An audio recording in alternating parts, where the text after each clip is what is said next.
Alright, we're back with more Pokemon XD Hardcore Nuzlocke. So last time, for the most part, we just beat, or did we beat Gonzab last time? We beat Gonzab last time, right? And then we grinded a whole bunch, pretty much.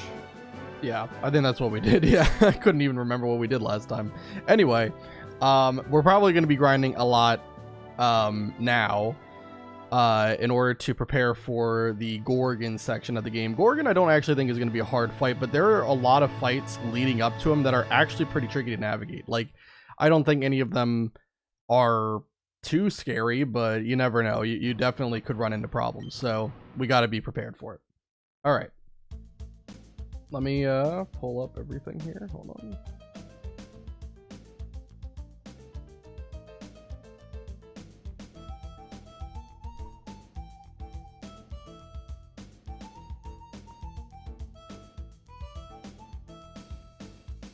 Okay.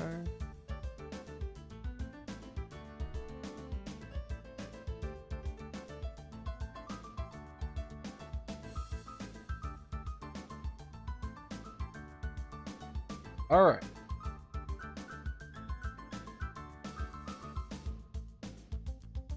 Okay. Looks good to me. All right. Yet again, logging on to see you talking to the voices again. Yeah. How you doing, Doctor? All right. So what we're going to have to do.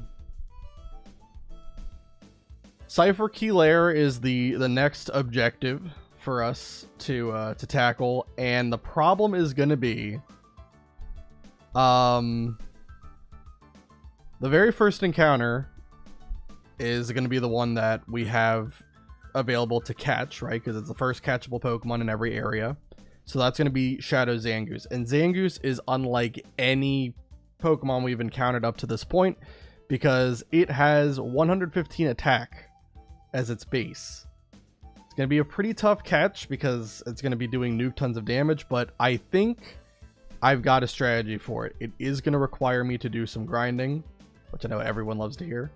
And it's going to require me to actually grind. Oh, hold on. I got to actually, speaking of... I never did that at the end of the last stream. I need to update that the level cap is actually 36 right now, not 32. All right. Yeah, so 36 is the cap.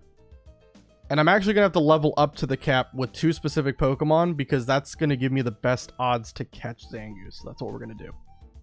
By the way, this is now a case study into high-functioning psychos as well. It's definitely going to be an ongoing study. Going to take multiple years. Alright, so anyway, also what I forgot to do, I completely forgot that we could do this. I'm going to just temporarily bench Ursaring for a second. If we go back to Outskirt Stand, we can actually get a free Shadow Pokemon. If you remember, when I went to Outskirt Stand, I didn't have my Snag Machine. Also, same with Cypher Key Lair. I didn't have the Snag Machine when I went to both of those areas, so obviously I couldn't catch a Pokemon. And we're only counting the first catchable Pokemon for like encounters and such. So now that I have my Snag Machine back, we can get Zangoose. We couldn't catch him last time, and we can also get this Shadow Togepi from Hordle here. Thank you so much. Please take good care of it. Michael accepted Hordle's Shadow Togepi. Okay, there you go. Please purify my little guy for me. Alright. Does this mean Togepi? Nice, yeah. So Togepi is very interesting, because if you don't know, Togepi can really be one of 2 Pokemon.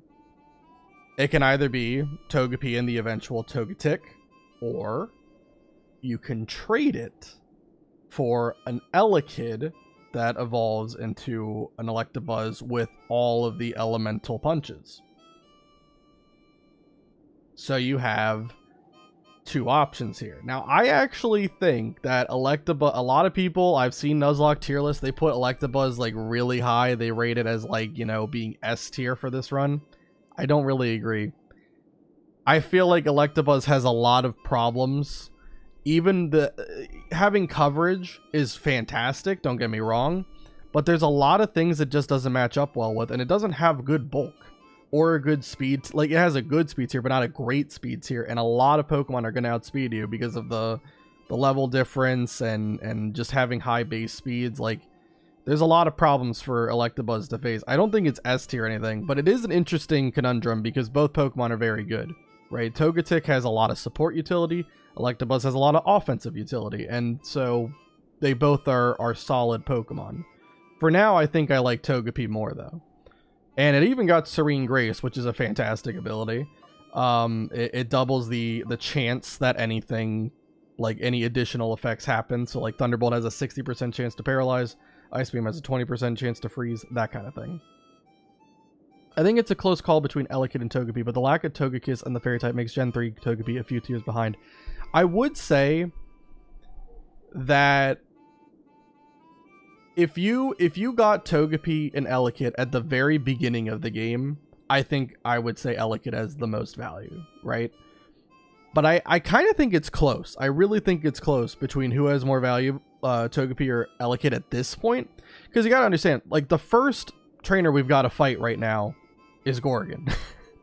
And Gorgon is an entire team made up of Pokemon that know Earthquake. So, which Pokemon's going to perform better in that fight? A flying type? Or an electric type, right? Like, it's a no-brainer. Togetic would be better for that fight. And there's going to be, like, other examples of that going forward. Like, I don't think, honestly, both Pokemon don't perform well against, what's the henchman for Greevil? The guy dressed in blue? What's that guy's name? I forget his name. But he's going to be useless for that. Like, that dude's entire team is cracked. I don't know what we're going to do when we get to that point, but we'll figure that out when we get there. Yeah, there's not a lot of fights that Electabuzz outperforms Togetic in.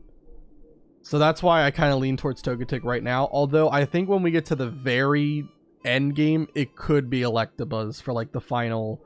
At the very least, like, the final Greevil fight, I think Electabuzz would have a lot more value than Togetic at that point.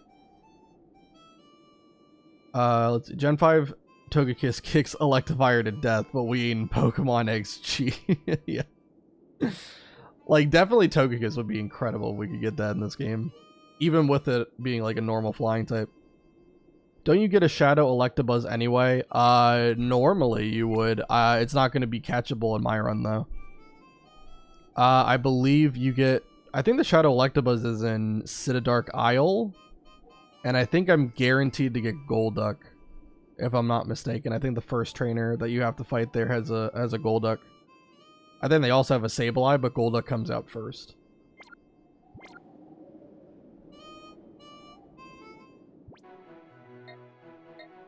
Either way, though, so what we need to do is we're going to have to grind specifically Mawile and Jump Bluff. Those two Pokemon, we need to get to 36. And the reason why is because they're going to be integral to catching Zangoose. And I'm going to make a very bold claim here. I'm going to make an extremely bold claim here. Two things have to happen. One, if I catch Zangoose. Two, Espeon, Zangoose, and Hariyama are all alive when we get to Gorgon. I'm going to make a bold claim here. If both of those things happen,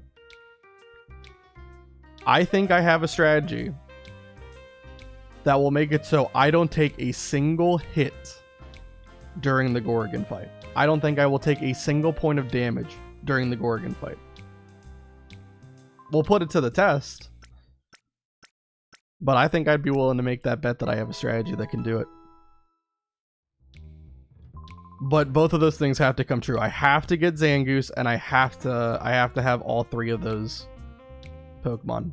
What's the bet? The bet is that when I get to Gorgon and I have those three Pokemon, Zangoose, Espeon, and Hariyama still with me when I get to that fight, that I will win the whole fight without taking a single point of damage.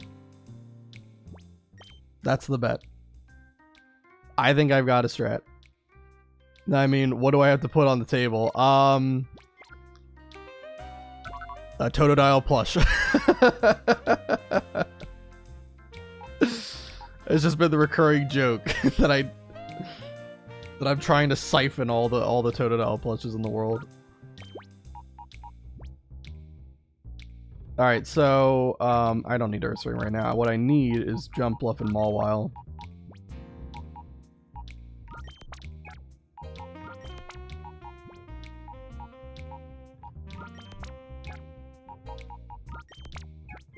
Alright, let me update the team. And like I said, I gotta get both of these Pokemon to 36. So let me do, let's see.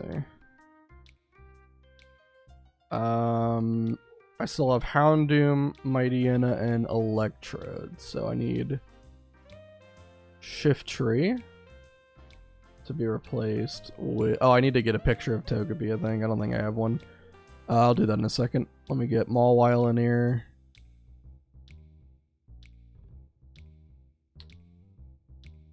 Again, I hate that I have to resize it every single time, but that's just what it is. Mawile, and then Ursaring will replace with Jump Bluff. If I can find a picture of Jump Bluff. There it is. Alright.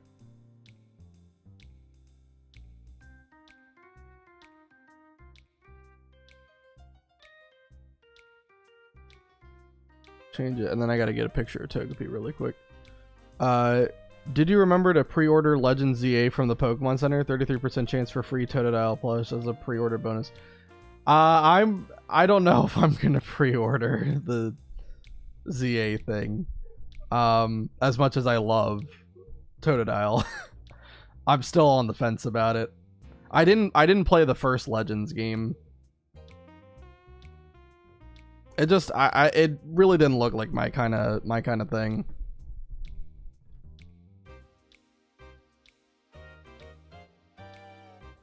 All right, Togepi, and then I guess I'll also get a picture of Togetic once it evolves. Let me get this.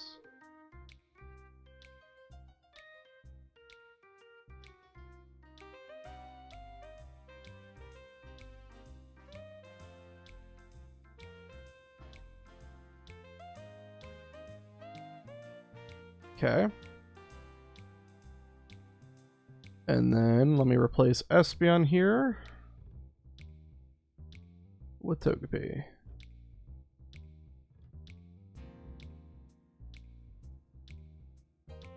Almost the size I wanted it to be. Set the edit a little bit. There we go. Okay. Awesome.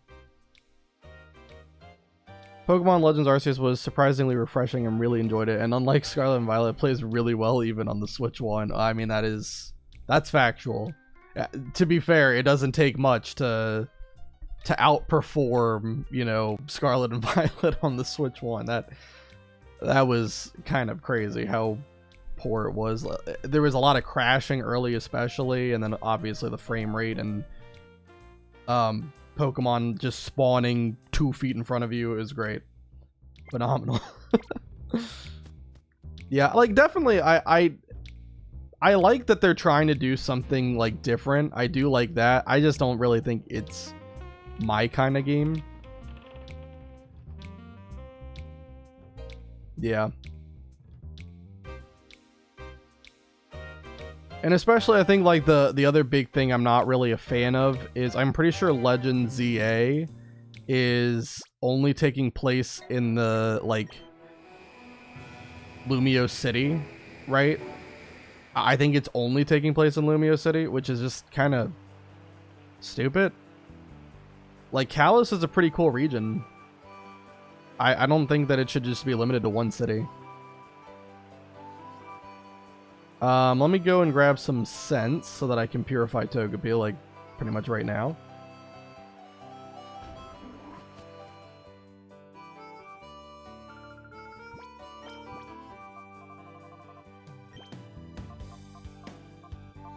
By, like, 8. I think that would be enough, hopefully. Hold on, so where are we at right now? We're barely past the first little thing. All right. I just want to know how much one Vivid Scent gives Togepi. Because we don't know what nature it is, so I can't tell like how effective the cologne is going to be. Oh man, it's not going to be very effective. It's not even a half a bar.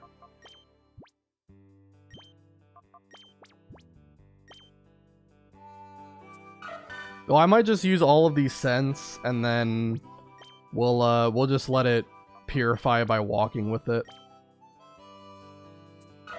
That might be a good idea.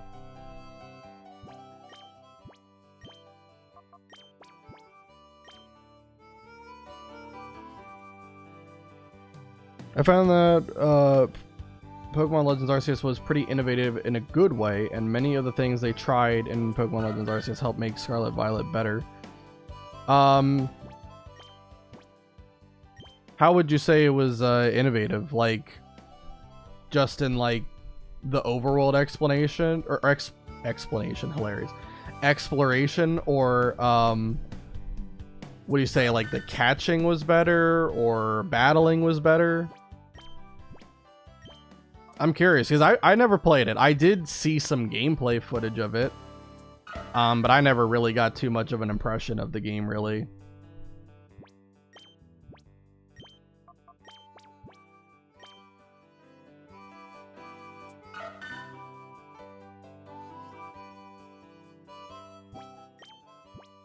This is sad that I'm using all these Vivid Scents, and we're probably not even going to get to, like, the final bar.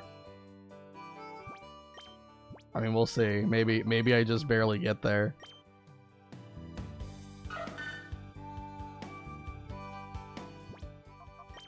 Alright, Togepi. Wow. That's 9 cents, and it's not even to the last bar. That's horrid. Also, what nature is it? We can see what nature it is now. It is a hasty Why is everything getting minus defense natures? This is kind of crazy.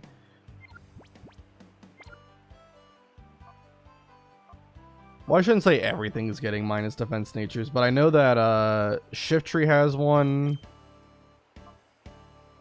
Do any of you guys have minus defense? You are neutral. That's plus special defense. Neutral, minus special defense.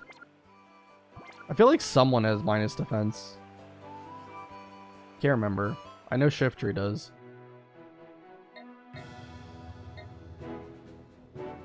Alright, so where we're gonna go for grinding, we're not gonna grind against the Hexagon brothers. We're gonna go to Pirate Town because I actually feel like this is a better place to grind. So yeah, we're gonna do that. And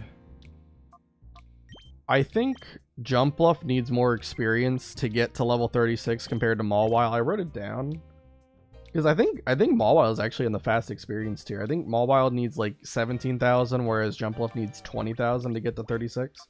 So I'm going to put the experience share on Jump Bluff just for a couple of battles so that they can kind of even out.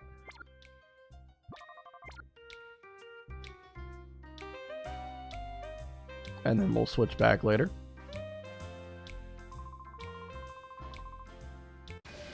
Alright. It definitely did a fair bit of innovation with overworld movement and catching. The story broke out of the traditional Pokemon narrative, which admittedly was becoming otherwise somewhat formulaic, and they pioneered some new battle elements, which I wish they would bring to the main games like Frostbite. Okay. So, like, was Frostbite like a status effect? Like a status condition? I will say, like, the story definitely has become very formulaic. Now, to be fair, with Pokemon, like, I don't know a single person who plays Pokemon for the story. I don't know a single person who does that. So I don't really care too much about the story, just as long as it's not, like, you know, horrendous, right? And especially, I cannot stand how much, like, the newer games love to hold your hand. It's like, if I want to experience the story, let me experience it at my own pace. Don't, like, we have to go here next, we have to go there next, we have to go here, we have to go there. And it's so stupid. Like, just stop. Let me play the game. And especially Scarlet and Violet, the number one biggest thing I hated about it, they added a freaking like a skip cutscenes button. Does that option even skip any of the cutscenes? Because I promise you, it doesn't skip any cutscenes. Like, when I Nuzlocked it, like probably about 2 years ago, I did that. I don't think a single cutscene got skipped. That whole stuff with, like, you know, Koraidon or Miraidon on the beach, and then you go through the cave, all of that played out, even with that option on. Frozen Solid was replaced by Frostbite, and Sleep was replaced by Drowsy. Drowsy functioned more like Paralyzed, but instead of reducing speed, it cut defenses slightly. Frostbite was like Burn, but cut special attack, which is desperately needed given how naturally advantage special already is over physical. That is true. Good point. I'm 100% in Gale of Darkness right now. Oh, heck yeah. That's gonna be quite the journey. Probably like a 50-60 hour playthrough, but hope you're up for it. Also, how you doing, Shaman? Alright, so let's go ahead, start the grind in here.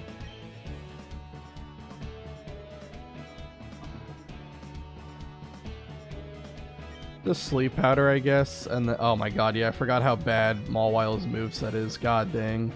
Holy crap. Less than that because I fast forward heavily. Okay, so you're on emulator, not on like official hardware or something like that. Okay.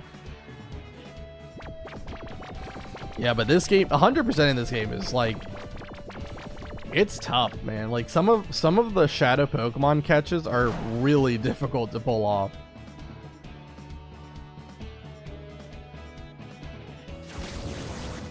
Like, I think that's one of the more like frustrating things about these games is like, because of how powerful shadow Pokemon are, it's tough to like weaken them and keep your Pokemon healthy so that you can manage to catch.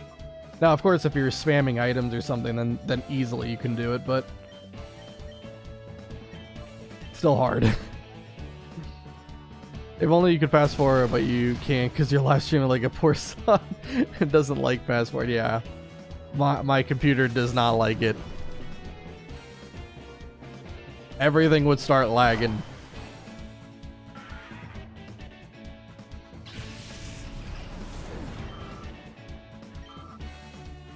But it's alright.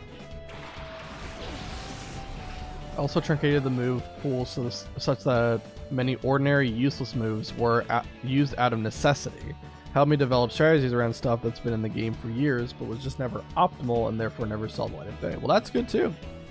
Yeah, like, I don't really think I care too much about like moves being rebalanced, at least from like both the Nuzlocking side and the competitive side of me. But it is nice when there are niches for certain moves to actually shine and be used. That's always cool.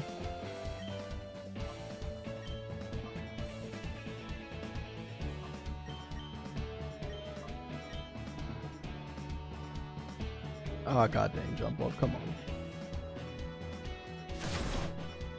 It was the closest I think Pokemon has ever come to Kahlo and XD since the GameCube games, yeah. Like, for me, like, XD, since I've done this you know, Nuzlocke of it, I can definitely say I think I like Coliseum a lot more than XD, at least when it comes to Nuzlocking it. And I can see why speedrunners hate XD. I can see it. You know how much I love GameCube. Yeah, absolutely. Yeah, you've talked so much about it. Yeah, but XD definitely.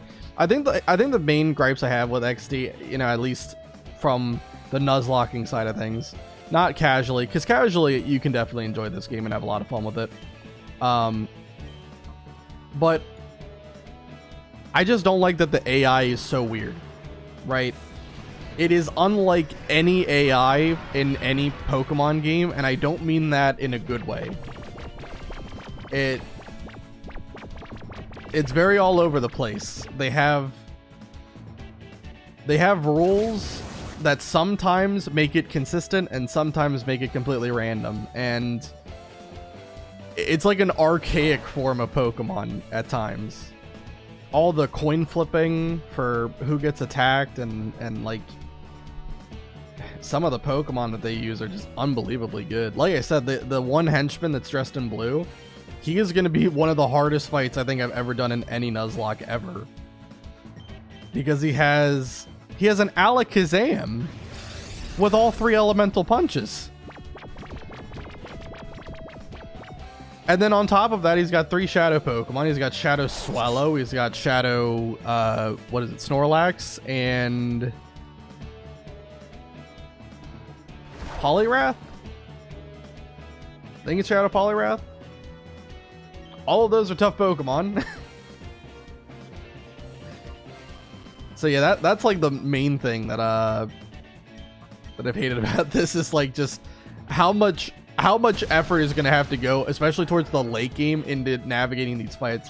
And I don't really think there's going to be a way to have a good win rate without losing a Pokemon, right? And I'm not a fan of that. I like it when I can do a run, and in every single fight I can come up with a strategy that maybe it's not guaranteed to win, but it has a very high likelihood to win without a death, right? But yeah, for the last like 3 fights of the game, I don't know. Is it possible? Sure, it's Pokemon. Anything is possible. But is it likely? No. No, not at all. And it's Gen 3 Alakazam, meaning he gets to use special punches. Exactly. That's the terrifying truth of it. It's gonna be a nightmare. I don't know what I'm gonna do for it. The problem is it's so fast. And obviously it's really powerful. And with that kind of coverage, it's hard to really match up with it. Obviously, I would have some Pokemon that could one-shot it, like, you know, Shiftry with Shadow Ball could definitely take it out. But it's not going to outspeed. And you also have Swallow on the other side of the field, so not great. Just get the Cold Read, use Protect, and then Sleep Powder. Yeah, 75% of the time it works every time.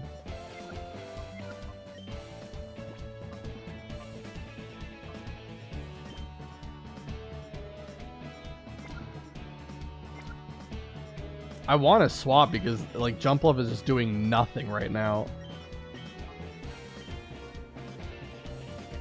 But I just need to level up Jumpluff and Mawile more than anything else. I'll just see if there's any move I can give. At the very least, give Mawile, because I don't think Jumpluff really has access to anything at the moment. When does Jumpluff learn, like, anything? Does it ever learn a grass move or something? Because it's level, like, what? Almost 30 now, and it hasn't learned a single grass move? I'm gonna look it up.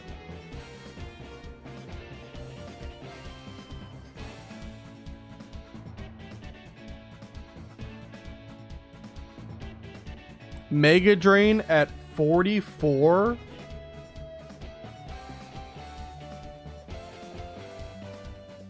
Hold on, let me,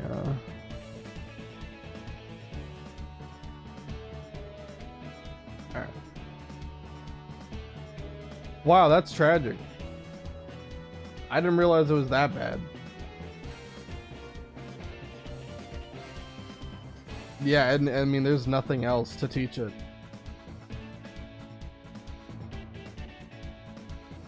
God dang. What an absolute tragedy.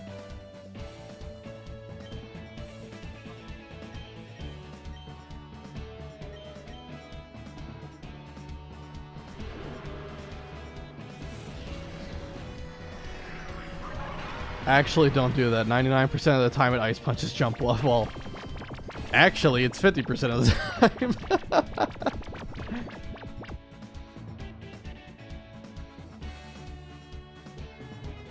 Yeah, see, that's the thing.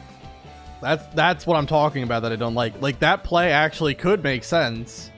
Because even if you miss, you have a 50% chance to fall back on that it doesn't target jump bluff, but I don't like that level of unpredictability. I think the only AI that actually seems to be consistent is Gorgon from what I've seen.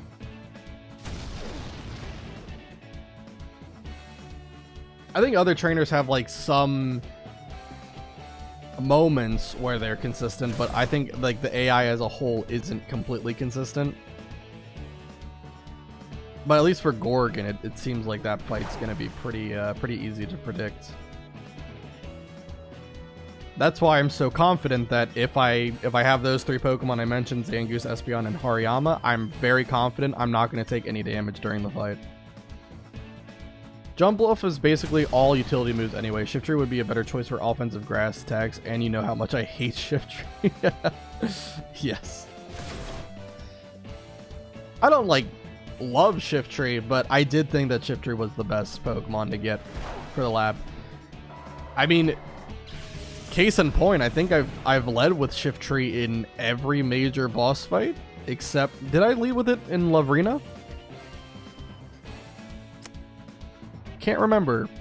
I might have. I don't remember if I led with Shift Tree against Lavrina or not.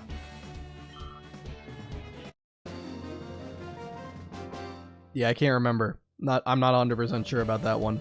But I know I led with it with Exel. I know I led against Snaddle, and yeah, it's been great for those fights. I mean, really, like, the point of an early game Mon is to get you out of the early game, right? So if it's able to get you out of the early game, it did its job. Lavrina's Delcatty is kind of garbage, but her Altaria and Farfetch'd are brutal. That's gonna be later. I think my plan for Lavrina, just kind of early. I haven't really looked at her team too much because obviously the next fight's Gorgon. I think I've got a plan to easily, like, take out 3 of her Pokemon, like, without any problems. Like, the first 3 Pokemon just boom, boom, boom, dead, dead, dead. Right? And I think I've got a plan for the Farfetch. It's the Altaria. I'm not 100% sure what I'm going to do. I think for the most part, it's just going to require some, like, good pivoting. And unfortunately, we don't have Glalie for that point because the level cap's only going to be 37.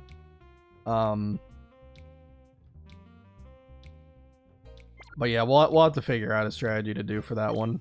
I'm wondering if maybe it's better to not have Jump Bluff be in the lead for this. We'll level up some other Pokemon. Maybe I'll put Sand Slash in. That might be the better call.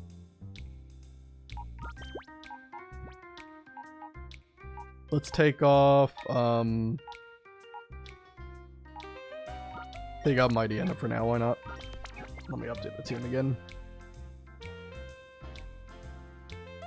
Mightyena.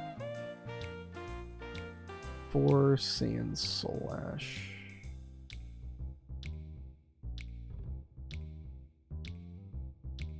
And let me resize it. Oops. Stop. Okay. Very good.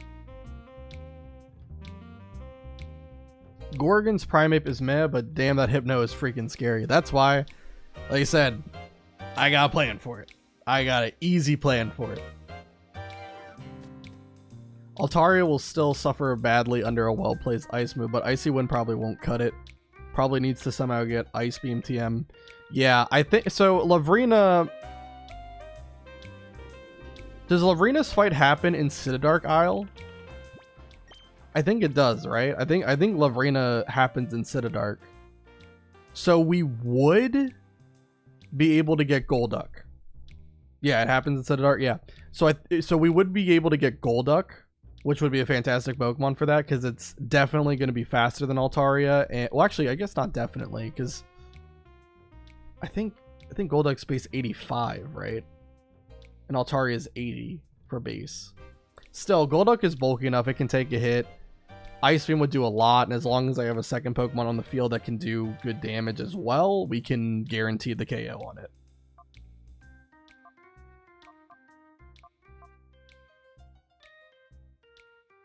All right. So let me put Jumpluff in the back. I'll just keep the experience share on it, but yeah, like this will just make it go quicker because Jumpluff cannot grind. This would literally take an eternity if I tried to grind with Jumpluff in the lead slot.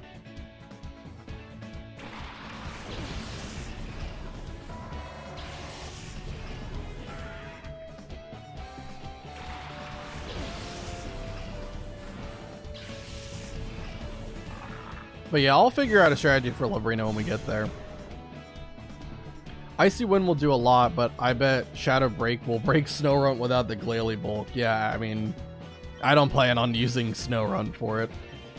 I'm interested to use the Glalie when it eventually evolves, right? Because we got really lucky with it. I checked the save editor after the fact. We got not only Modest Nature on it, but 31, the maximum, IVs in special attack, which is absurd. That thing's going to be attacking like crazy. Hey, what's cooking? How you doing, Art? Right now we're just grinding, so it's kind of interesting. We're doing something I don't normally do. I'm grinding up to the cap, even though we still have a lot of fights to go before we get to Gorgon. But I'm specifically grinding up Mawile and Jumpluff because that's how we're going to catch Zangoose. We need both of these two to be as high level as possible because it's going to be a really hard Pokemon to catch otherwise.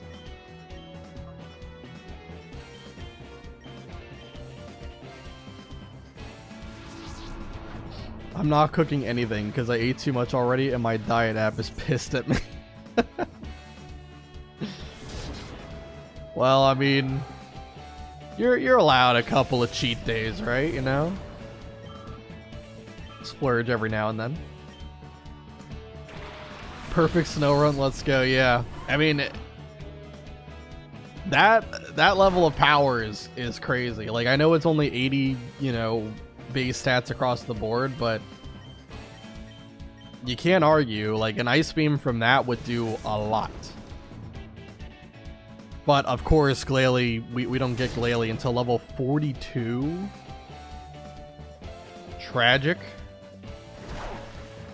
So, it's going to be a while before we get there. Doc, I feel you. I ate chips and cookies and drank so much Monster, I'm not going to sleep tonight. Like a mixture of, like, sugar and caffeine rush.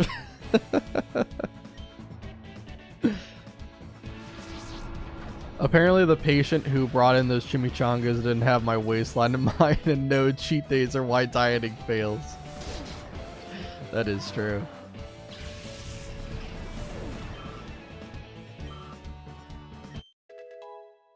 Alright, so it's level 30 for Jumpluff? Yep. Okay, good.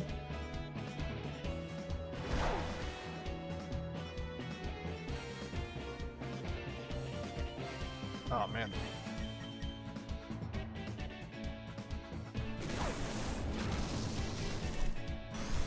I don't know if this is the best trainer to farm against. Like, I know, like, definitely Mount Battle isn't a bad place to grind either, but the Pokemon there are kind of sporadic with their levels and typings as well, so I don't really want to do Mount Battle grinding. Eventually I might do Mount Battle just so that I can get the rewards for clearing it the first time, because I think you get, like, sometimes you get TM, sometimes you get items, and those could be pretty nice to get. Unfortunately, I don't think we're ever going to get, like, the really good TMs, because I think, like, Calm Mind is, like, area 7 or 8. And the Pokemon there are, like, level 50 plus. Like, I think, like, 55 plus. Yeah, that probably isn't going to happen, but it'll be okay. We'll manage without it. We just finished playing Pokemon TCG with my friend who was visiting. I was actually playing a Frostlass, Monkey Dory deck, and Peter has...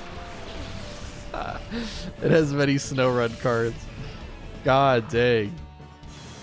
Ruthless in the card game. Is it, like... is your friend at the same skill level as you, or are you like, do you blow them out of the water in terms of how much better you are at the game than them?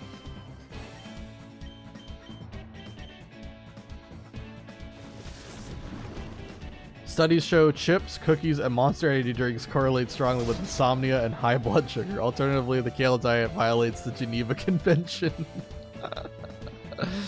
I am nonetheless a big SnowRun fan.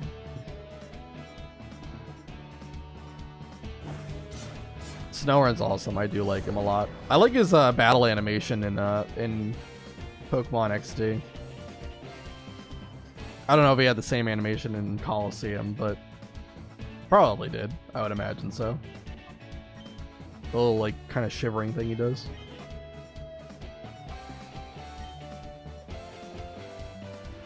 I love kale, but I also love treats. A healthy balance is where it's at. I mean, you know. Definitely, as long as, you know, you're not splurging too much into one thing, and especially if that one thing is like really unhealthy, yeah, absolutely. You only live once, you know, just live it up. Don't go too crazy, but perfectly fine to be unhealthy now and then.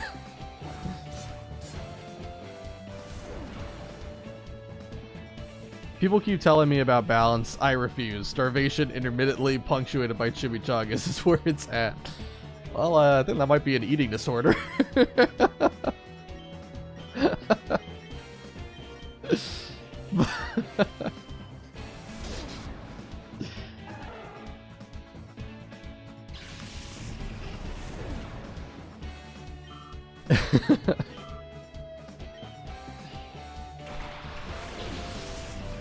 I've been playing for a longer time than my friend, and I'm also trying to follow the meta more closely now. Okay. So it's only natural that you would beat your friend there. The problem with disordered eating is it's still eating.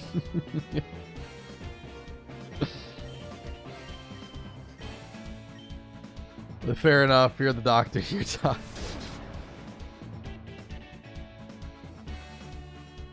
Yeah, all my friends are kind of lame-os. They don't have like nearly the level of like knowledge or passion for like Pokemon or anything that I'm interested in.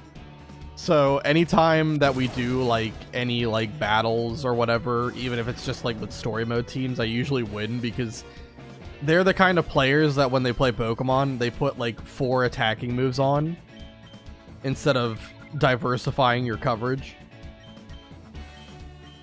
So, or not like diversifying your utility with like, you know, like setup moves or status moves.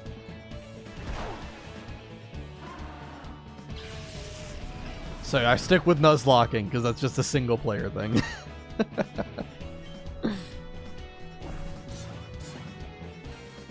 I just need to do a shittier job so Patient's families TP my house instead of bringing me treats. Yeah. Now you're thinking.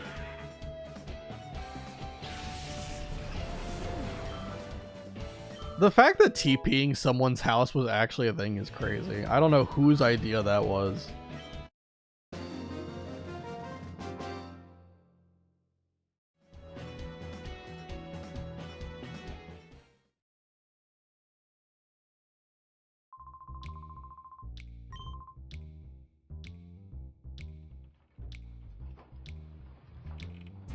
It was mine. I invented it, just like I invented sushi and the internet.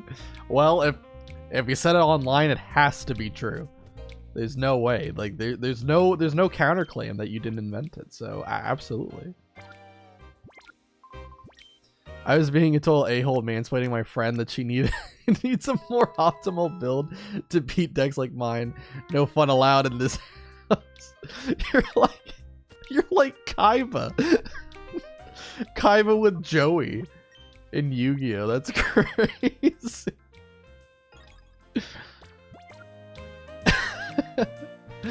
Only real men like me can mansplain Pokemon.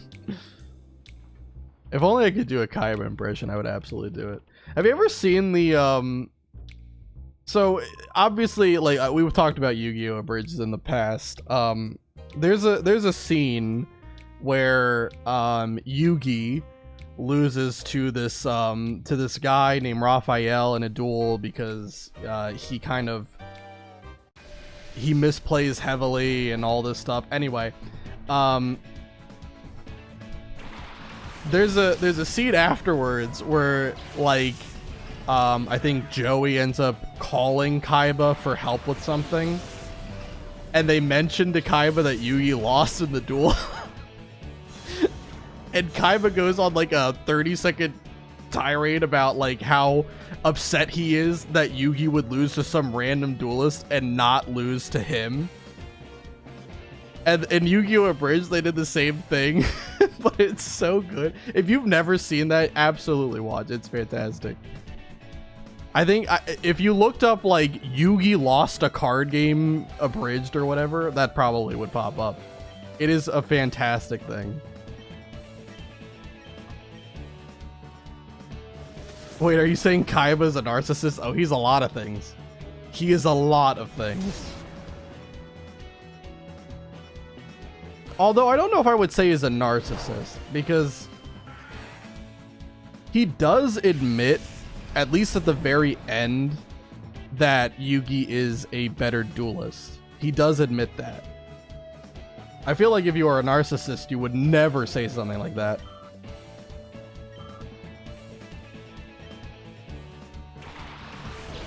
Does Mawile learn any stab move? I don't think it does. I don't think it does. But the good news is it's not going to need a stab move for what I need it to do. In fact, I don't think any of you can predict the move that I'm going to use with Mawile. I don't think any of you can predict what I'm going to do with Mawile. Just know Mawile is going to have a big role against catching Zangoose, and there is one move in particular that Mawile learns that none of my other Pokemon can, and it's actually gonna be good enough to get the job done. I need more Kaiba monologues in my life. I'll go find it. Charm? It's not Charm. Charm would be a fantastic move. And I definitely, it wouldn't be hard to explain using it. No, this is a move you would never think about using. Probably never think about using. I'll go into why I'm going to do it once we get to 36. Which may or may not happen in this lifetime. I have no idea at this point. I really wish I had better Pokemon to take these guys out with. It just sucks because Sandslash's like coverage or lack thereof, tragic. If I die before you tell me, I'm gonna be so freaking pissed. You want me to just say it now? I can say it now. It's really no secret. It's just gonna take a while before I actually get there, because I gotta grind everyone to the level I need them to be.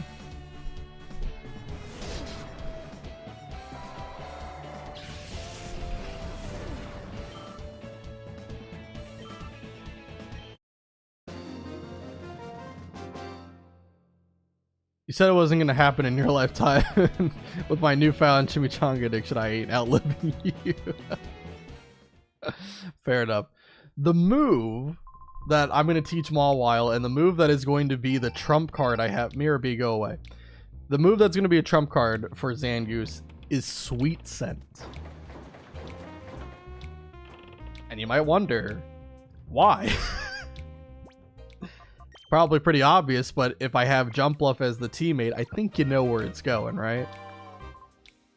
Particular move that has some accuracy problems, but is one of the strongest moves in the game when it hits.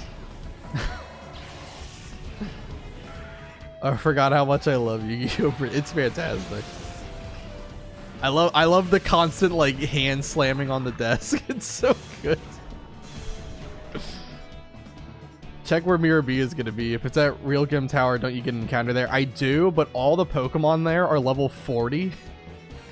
And they all are EV trained. So it's going to be a little while before we get that encounter. But we will get it eventually. We will get it eventually. It's probably going to be like just before the end of the game though. So much drama, yeah. You need to slam more tables or the stream isn't entertaining enough, right? Well, I have a desk. Does that count? I didn't actually slam the desk. It would have made too loud of a sound. I didn't want to do it. Sure.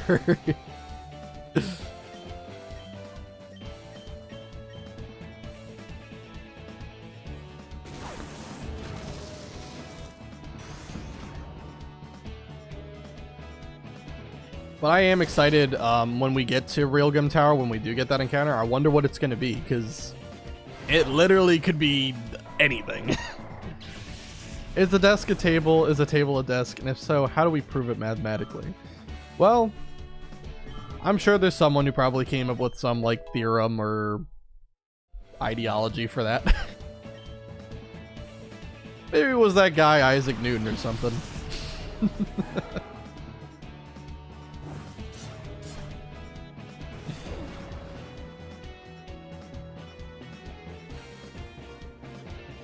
This is like the squares and rectangles argument. That all squares are rectangles, but not all rectangles are squares.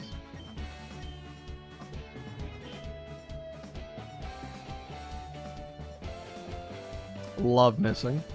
Fantastic news.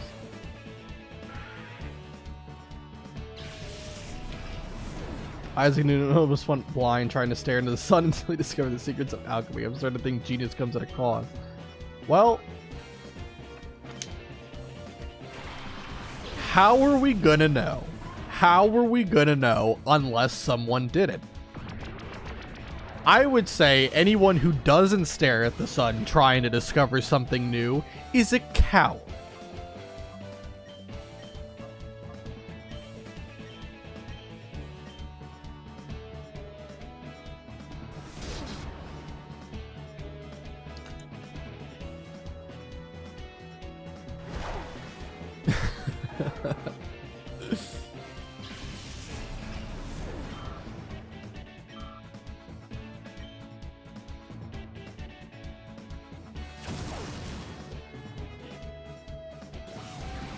I'm already feeling slightly delulu from the caffeine and exhaustion. This topic isn't helping me either.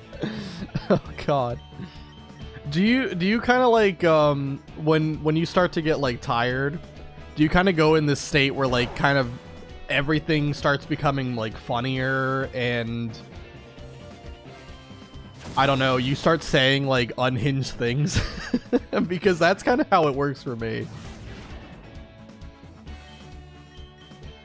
Like, it'll be crazy. I'll be gaming with some of my friends, and oh my god, Sandslash has missed so many times in this run. It's crazy. But like, I'll kind of like play games with friends or something, and we'll be like playing late into the night, and it'll cross that threshold where I just like something happens and I lose any and all like sense of, you know, thinking before I speak. And I just start going on tangents or start saying the wildest things in the world. And people like look at me and they're like, what? Some of my other friends do it too, but then there's some friends who are able to like, you know, keep themselves calm. It's still crazy. It gets off the walls sometimes. That's a scary amount of monster. Try Red Bull instead. Messes you up just the same, but at least it gives you wings. Yeah. Oh my god. Sandslash has slash in his name and he cannot land a hit.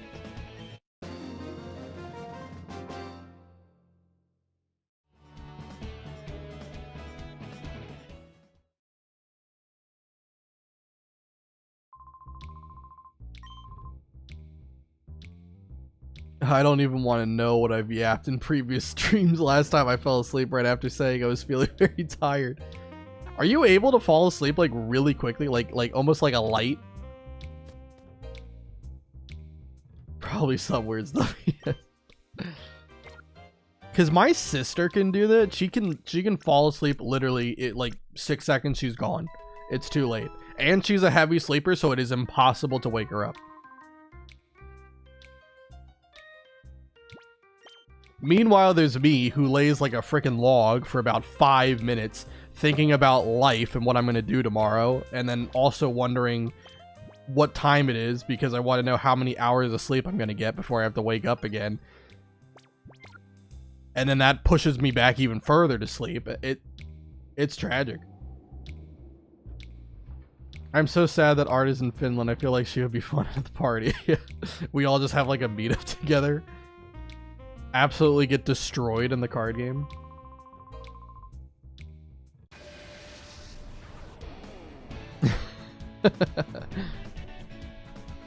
Sometimes, yeah, that's incredible. Like I said before, your sister's such a goat. She knows what's up. I mean, she definitely knows stuff, but it definitely seems like a curse sometimes. There's been plenty of times in the past where like there would be times where we would play like co-op games or whatever, and like as soon as you start seeing her, like she'll start going like this. It's too late. It's over. It's over. As soon as the head starts going back, eyes start closing, nothing you can do. She's gone. I cheat at drinking games. Hook myself up some IVs while nobody's looking. There you go. I'm not getting inebriated today. Oh, Doc, I appreciate that. Even if you were sarcastic, I still do. No, I'm sure it would be fantastic. I am sarcastic about everything except compliments I give to other people. There you go.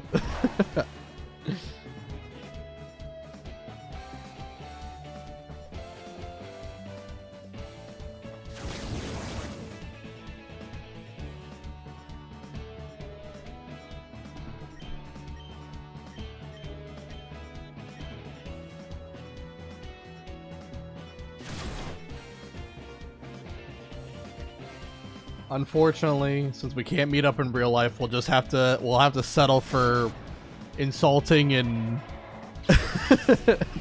and roasting each other over the internet instead. We played tons of games with friends in the past until morning, and I've usually just fallen asleep on the floor. Oh god, I can't do that. Sometimes I struggle to sleep in a goddamn bed. So there's no way I'd be able to sleep on the floor.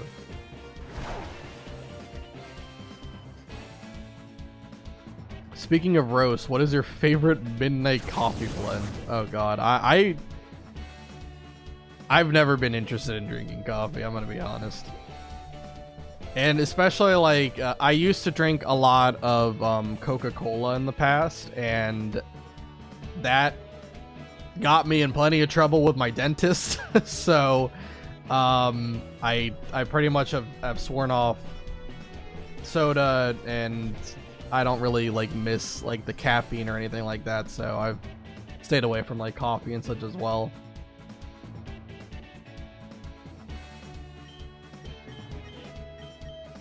So right now I'm just drinking water.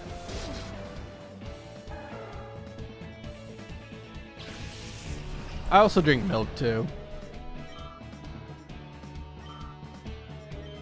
Get that calcium in me. Wonderful online roast. I mean, I am more of a matcha kind of guy, but doing a traditional Japanese tea ceremony every day before work was getting too cumbersome. Oh my god. Yeah, Japanese tea ceremonies are kind of crazy. I know you're being sarcastic about this, but like I've never, you know, been to Japan or anything like that, but I have at least like seen kind of the culture around tea ceremonies. It's pretty crazy. The amount of formalities that go into it is pretty wild.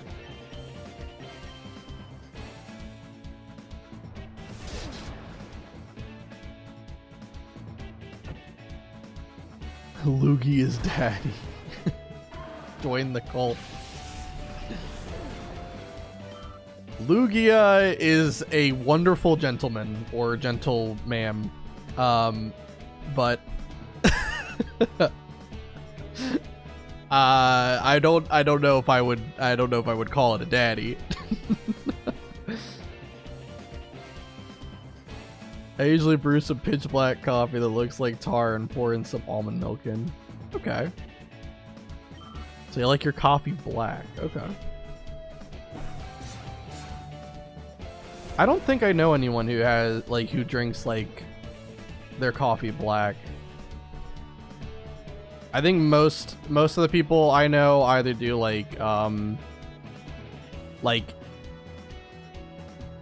half decaf, half caffeinated, right? You know, or they just do decaf, right? But yeah.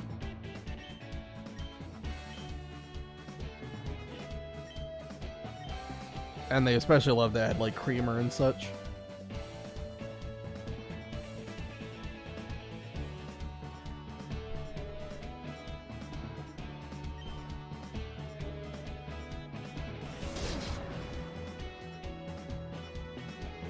Went to Japan, went to a tea ceremony, realized I could have seen 8 patients in that same amount of time and decided espresso was fine. I prefer China white to black tar, lots of sugar and vanilla creamer. God dang.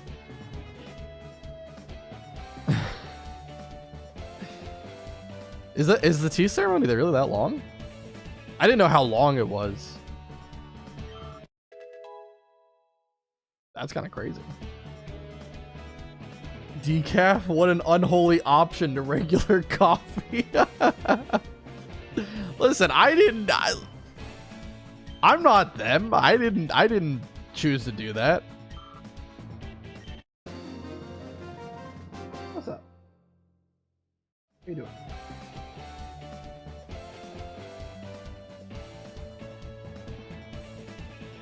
Isn't there a rare candies code for XD? Can't you use it? Yeah, I could use rare candy code.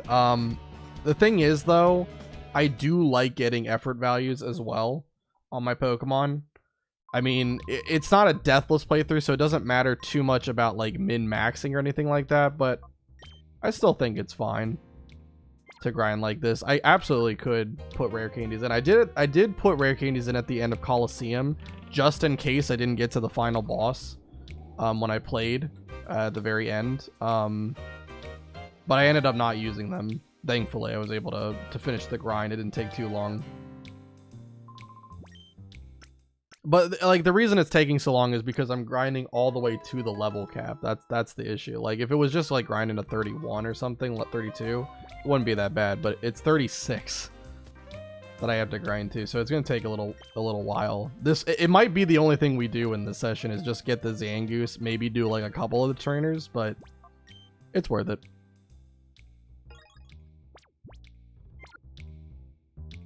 Sugar just ruins the lovely bitterness of coffee. Why? I don't know. I don't know. Maybe, I don't know. Not everyone likes bitter stuff. I do know that. I don't know what kind of, flavor I really like the most. I don't know. I might, be basic and just say sweet stuff, but, not too sweet, obviously.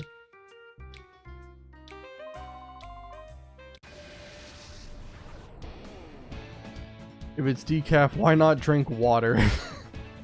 I don't know. I don't know. I wish I knew. Exactly, Doc. If I could, I would just drink a coffee ice cream smoothie every morning. But between that and the chimichangas, I would be dead already. Hardly knew ya. Unfortunate. Grinding in XD is so boring unless you're a nerd. Well, it's a good thing I'm a nerd. It's a good thing that I spend, hours off stream damage calcing things ahead of time for when I get to the inevitable boss fights. Unfortunately, I don't know what else you would call that.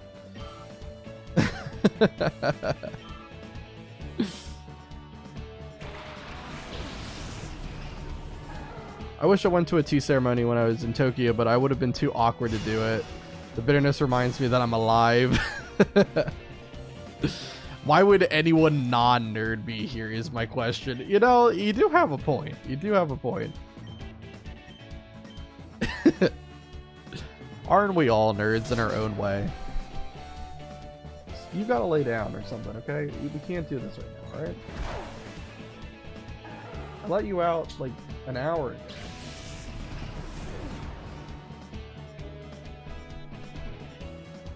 Can you lay down?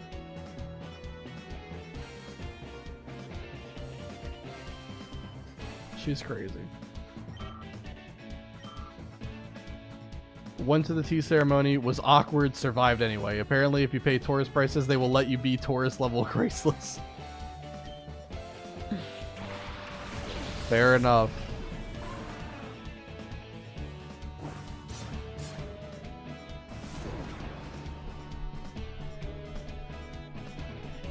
I think if I ever went to Japan, my wallet would be raided because I would probably buy too many things.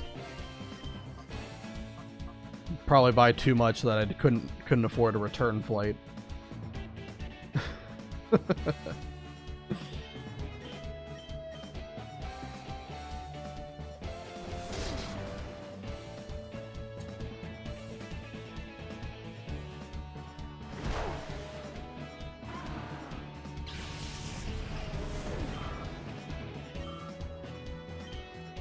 I gotta see what level Jump Love is. I haven't looked at Jump Love in a while.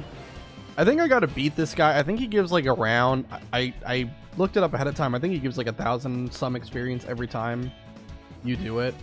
For like 2 Pokemon. Obviously I'm using 3 here, so it's not as much. But I think after like about another 12 battles, we'll probably have Jump Love done. And then it'll just be Mawile that we'll have to do. But I need to look at what Jump Luff's level is too.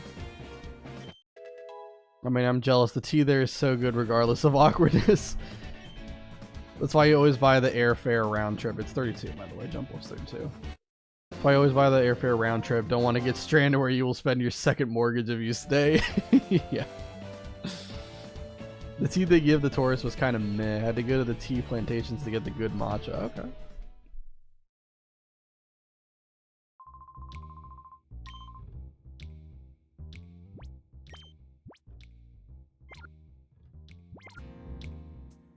We're getting advice, just in case either I go to Japan for the first time or Art goes back to Japan.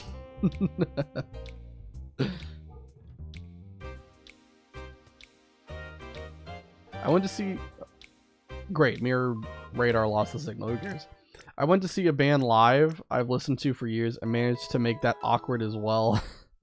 It was 100% the annoying Cajun who forgot to carry enough cash and some kind soul gave me there. Or help me there. Wow.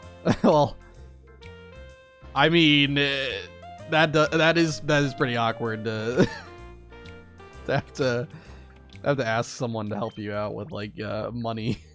Did you ever pay that guy back?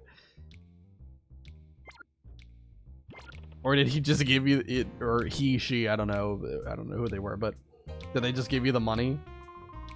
And just never ask for like anything back?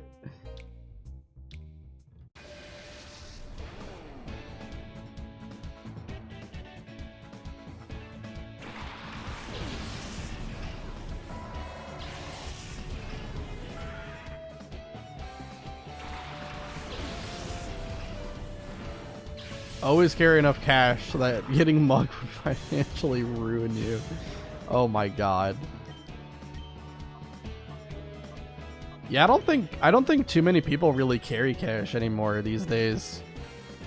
I think I always carry around like around $30 on hand just in case. But it's not a lot.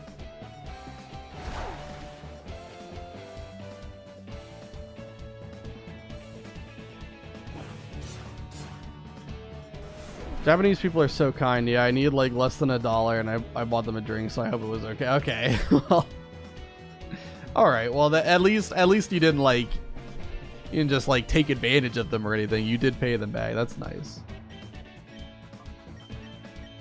The good ending to the story.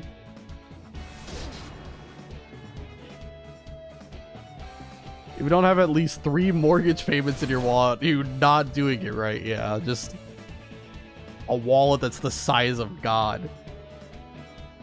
I'm carrying it around in a wheelbarrow.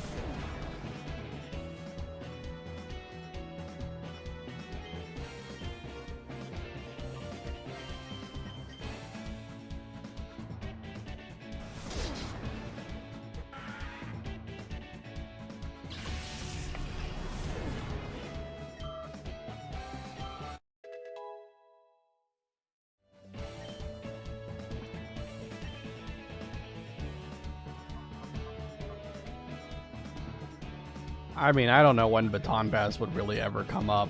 All it has is Iron Defense to pass, so it's not really something I'm thrilled about. Yeah, if I keep it in a heist movie duffel bag right next to my driver's license.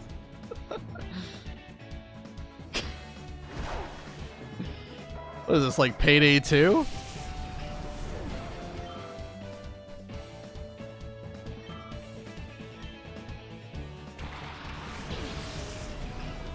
I will never ever forget the awkwardness of the situation. I'll probably wake up at night in 5 years and remember I made a mistake when I was traveling. I do that all the time. That's what I'm talking about. Like when I'm trying to sleep, like I don't have insomnia or anything, but when I'm trying to sleep, I require no less than 3 minutes where no thoughts enter my brain. If I am thinking about anything, it's over. I'm not going to sleep that day. Like I will have flashbulb memories to something stupid I did when I was in like middle school, and it's like, why am I thinking about this now? It's stupid.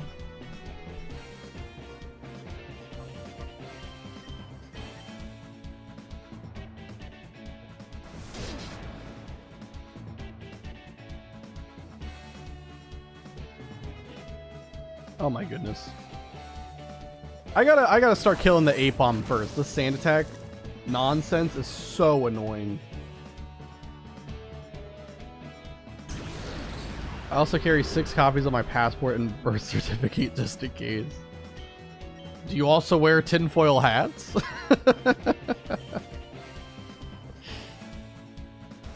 I can fall asleep easily, but I'll wake up at night and I'll remember shit or have dreams about it. It's weird. That's similar to me. I don't really wake up during the night too much. Like, my body loves doing this thing where I wake up literally 10 minutes before my alarm every single time, and that is the cruelest joke that my body loves to play, because it's like, what do you do in that situation? Do you try to go back to sleep to get 10 minutes of rest before you have to get up and do your routine, or do you just wake up early? There is no winner in that situation. It is just a cruel joke.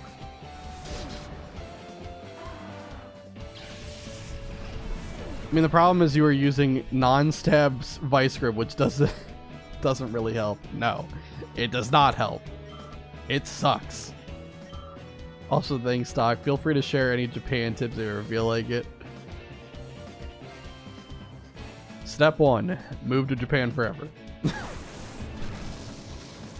Abandon all your friends and family and move to Japan.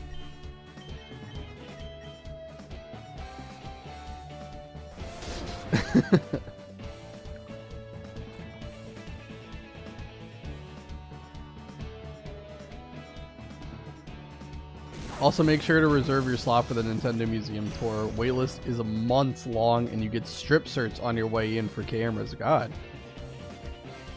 I'm so going back when I have the money again. I can imagine it's a fair amount of money.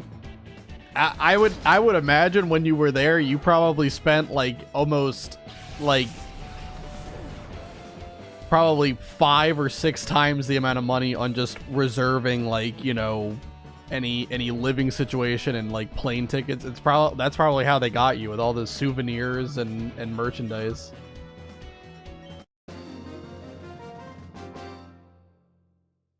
And food as well.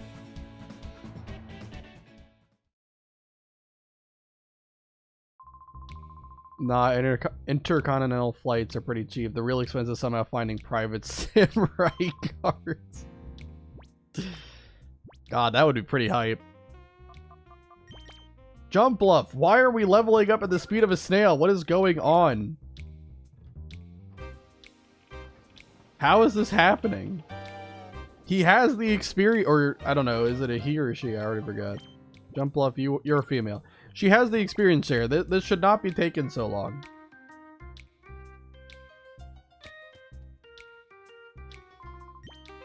This is crazy.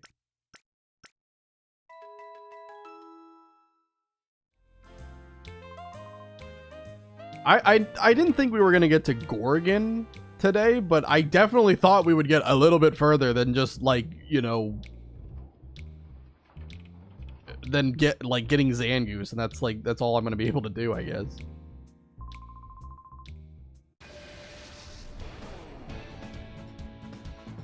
Oh no, I carry my Fujifilm camera everywhere. I take photos of everything. I actually have. Funny you mentioned it, because recently I needed an SD card and I couldn't find any lying around. So I had a Fujifilm camera that I used back when I had like a photography class in school, and I took out the SD card so I could use it for something else. It's kind of funny. That was literally like 2 days ago that I did that.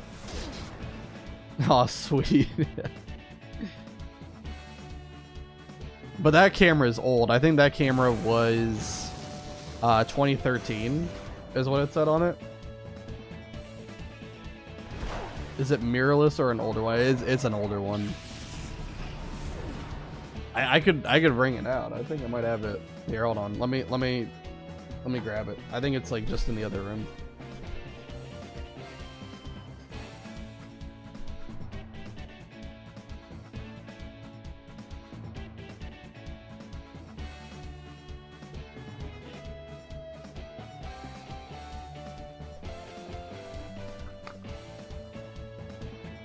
Back. I brought it. Is this thing. This little guy. And it is...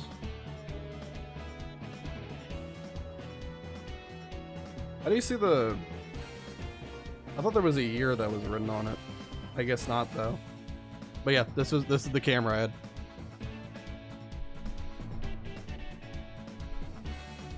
I don't know if you could hear me. My mic wasn't really close to my face, but yeah, this is the camera. Just repeating it.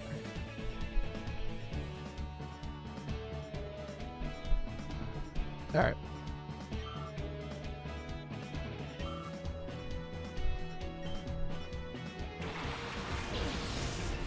You can see it nice, yeah. I used that back in school and probably took a grand total of maybe 50 pictures with it. But it was still fun. That was like kind of it was both like photography and then also like photo editing. And I wasn't great at photo editing, unfortunately, but it was still nice. There was some application that I learned. I bought mine in 2018 or something. It's pretty neat and much better than phone cameras. Yeah. Although phone cameras are getting a little bit better. There are some that are like really solid quality.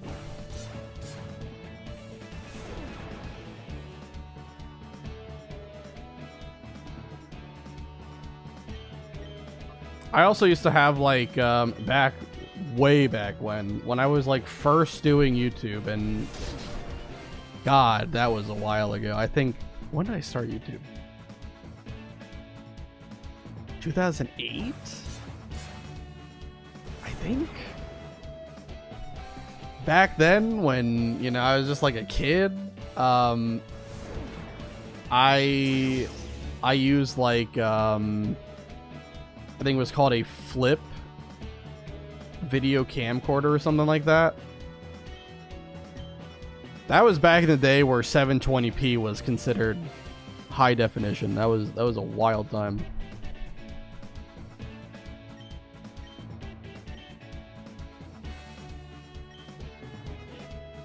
I've been kind of obsessed with photography. Well, the editing is fun as well. Yeah, I mean, definitely if you have the skills for it, absolutely. Like for me, like I don't really have great editing skills both or in like photos and in video, but I still have fun doing it. It's always fun when you learn a new thing too. Like I remember when I learned how to keyframe in video editing, it was world-changing to me. Absolutely world-changing.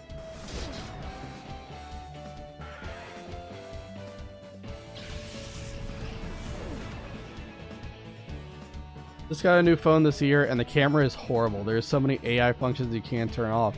Really? Big ew. Like what kind of things? Like auto exposure or like I don't know. What kind of like features do they have? YouTube and video production seems like a great hobby. Yeah. One, it doesn't take forever. It's actually a little bit tragic, you know, story time here. I'm still working on the Pokemon Coliseum video, and I was trying to record some, I've written a script for everything that I want to say in the video, and then I'm going to have, like, obviously, like, B-roll footage on top of whatever I'm saying, so that, you know, it can kind of match with everything, and everything like that.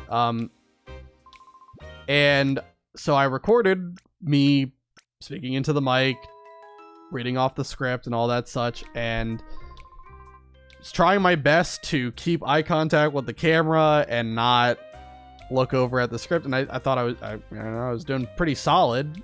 Took me a while, but then I realized at some point the mic disconnected. So the whole time I didn't have usable audio, so I'm gonna have to re-record that again. It's absolutely tragic. I don't know when it happened either, but I just looked over at like my interface and it was like flashing red, and I'm like, what happened? I thought maybe I had accidentally like peaked the microphone or something, but no, it just literally disconnected from the computer somehow, and so it wasn't registering any of that. It's great. Good time. Trying to remember the words in English. Take your time. If you can't remember the exact words, just describe it to the best of your ability. Rip. Oh no, yeah, it was bad. Like, I actually sat there for like probably 10 minutes just completely devoid of emotion. I was so annoyed, but there's nothing I could do about it, right? Like I was like, I sat here for an hour and a half talking to nothing for no reason.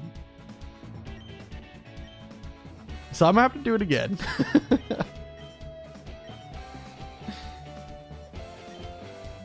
But hey, at the very least, I could say that I'm actually making progress on the video. Still far ways away, but yeah. I don't know how long the video is going to be either. Like, I'm expecting it to be at least 30 minutes. It's probably going to be a bit longer than that, but I don't think it's going to be like an hour. At least I hope not, because that's just going to make it take even longer. It's the same feeling when you draw for an hour and the Photoshop crashes. Oh dear, that's... Oh boy. Is there like, there's no autosave with Photoshop? Like it doesn't like autosave every like 15 minutes or something? Like you have to manually save every time? Tragic. I've had my video editing software crash a couple of times, but I think it has some feature where it autosaves like every like 2 minutes or something like that. So the only thing that you really lose out on is it has to render the files again, because it doesn't save the render files. It like auto deletes every time you close the application, so it has to render again. But you don't actually have to do any like true edits. Like everything should save for the most part.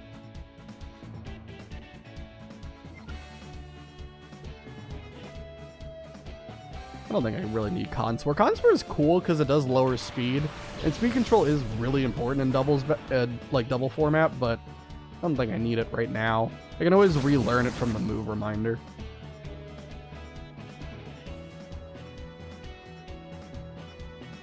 I don't know. I don't use any new versions of the softwares I use at the moment. That's fine. Yeah, like my software, like it always like tell me, oh, there's a new update, and I always say no. I've done that for like everything.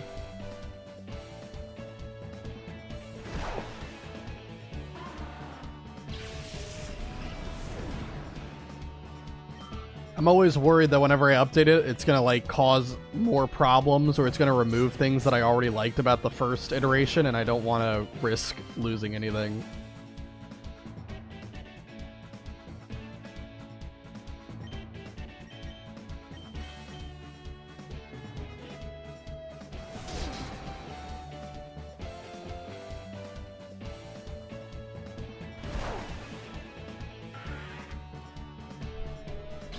I'm not gonna lie, I'm really not even paying that much attention to the game, so I hope I haven't missed any like crazy thing that happened on screen. I don't think I have though. Like if any Pokemon fainted, it would have forced me to swap to something, and I would have noticed that.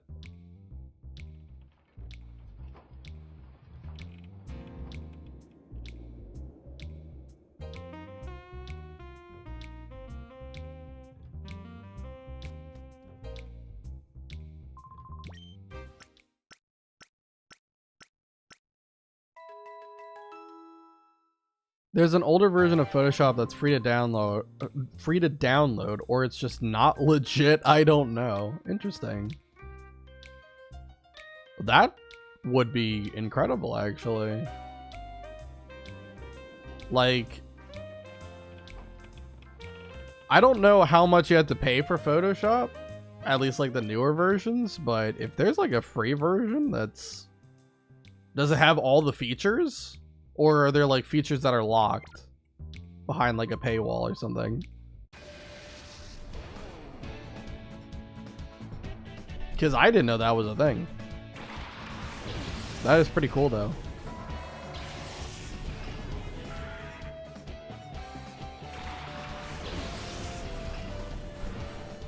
I'll never pay for Adobe software again. I don't like them and their use of AI. Adobe has definitely kind of gone very weird. Like I don't know if they were always a scumbag. Maybe they were, but ever since like the whole like Adobe like Flash, right? Like they killed that, and a lot of Flash games obviously got caught in the crossfire. And God, there are so many good Flash games. Fantastic. And I think there's been like a huge project to like preserve those games. But it's just such an annoying thing to do.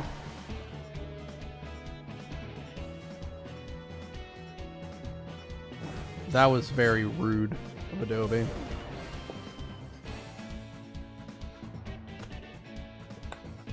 I don't even know what the reason they gave was for doing that.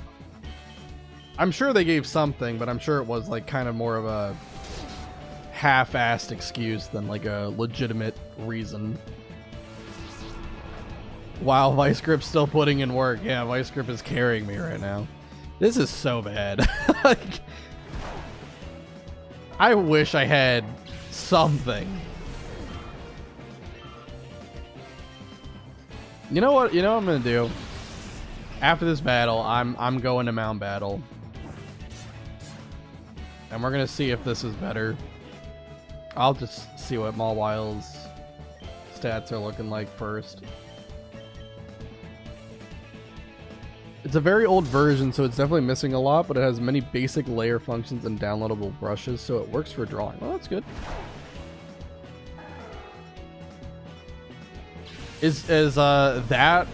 Was that what you used for the Venus thing, or was that a different Was that like a different software or something?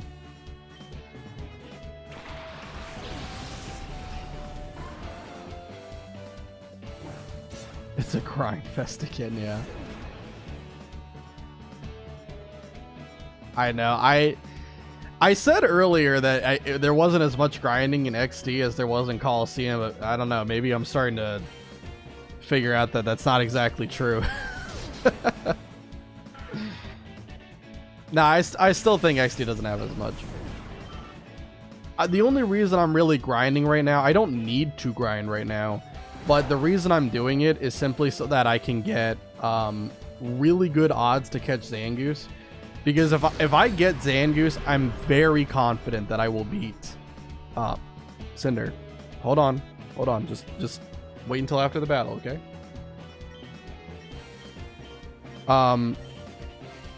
Like, I'm trying to increase my odds to get Zangoose, and Zangoose would be a very good Pokemon if I manage to catch it, but it's a tough Pokemon to get, so I want to make sure I'm giving myself the best possible chance to do it. Still a chance that it doesn't work, but hopefully. XD Mount Battle is way harder than Coliseum. The level spikes are much more severe. Yes. I don't really want to do Mount Battle grinding because I'm just worried about like the moves the Pokemon have, the different typings, and just being surprised by something. I will do Mount Battle at some point just so I can get like the first time clearing it rewards, but yeah, it's not going to be... I'm not going to really do anything other than that, I think. Alright, let me heal up. I'll go to Mount Battle really quick so that I don't forget what I'm doing when I come back. And then I'm going to take care of my dog. I guess I was drawing that with another software, but I have 3 of them open at the same time, so I don't know. Hello and pets the dog. Right now she is sitting there waiting for me. She'll probably try jumping on the chair any minute now.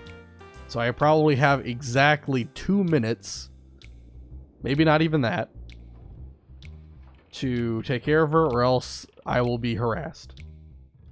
So I'm gonna go to Mount Battle, just so that I remember that that's where I was going. The dog timer is running, yeah. Alright, Mount Battle is up here. Okay. So when I come back, continue grinding. I'm hoping that we can at least get Zangoose. I didn't realize how long this grinding was going to take, but we'll get through it whenever we do, and it takes however long it takes, so I'll be back.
All right. I am back. What happened? Quick spam the chat when he's not here. What? Art, what have you been doing?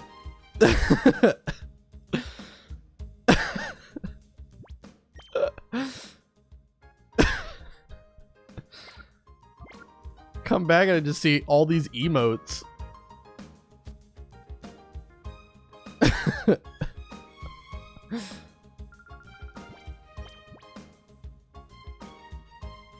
All right. Hi back, I'm Link. How you doing, Linko? All right, let's what was it? Oh yeah, I was gonna buy Ice Beam for Mawile. No one joined me. Yeah, it's just you spamming emotes. I come back and I'm like, what happened?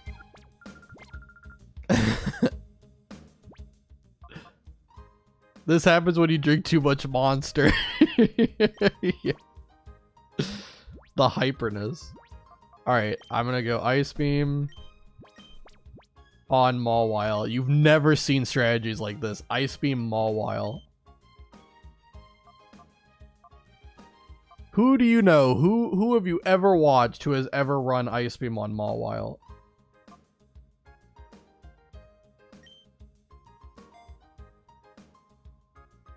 You're great. How about you? I'm doing fine. Right now we're just grinding and it's taking a lot longer than I thought. I'm trying to get exactly to level 36 with both Jumpluff and Mawile so that we can try our best to catch Zangoose from Cypher Key Lair. We'll see though. We will see. It's going to be a hard thing to catch. That's why I want to go in at 36. Damn, now we're talking.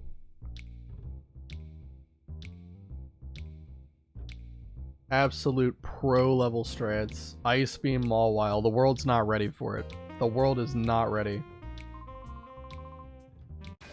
Doesn't Mawile have a special attack of like 25? Yeah, this is about right. Unironically though, I promise you it does more damage than Vice Grip. Hello, Linkum in another chat. Yeah, Linkum, Art is saying hi to you from Twitch chat.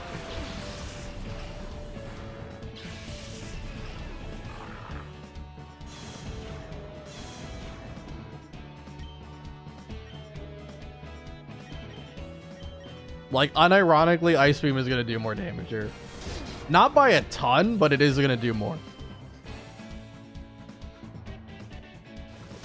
Maybe do like 10 or 15% more, I would say.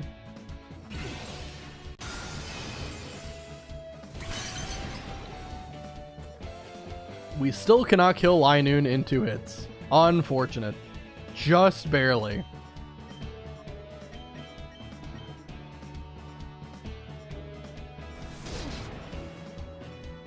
Twitch chat, best chat, am I right? I mean, I love both of you guys equally. Oh, nice. I managed to get my Switch 2 GameCube controller working on PC, so I've been playing all games, including modern games, with that controller. Also, hey, Twitch chat. There you go. Linkum saying hi to you guys now. That's pretty cool. So, are you using it for, like, emulators and stuff on your PC? Or are you just kind of using it with, like Steam or Epic Games Store or something like that, like those kind of games?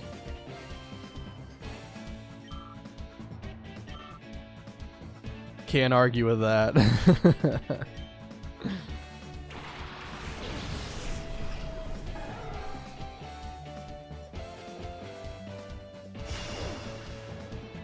Everything. Fair, yeah.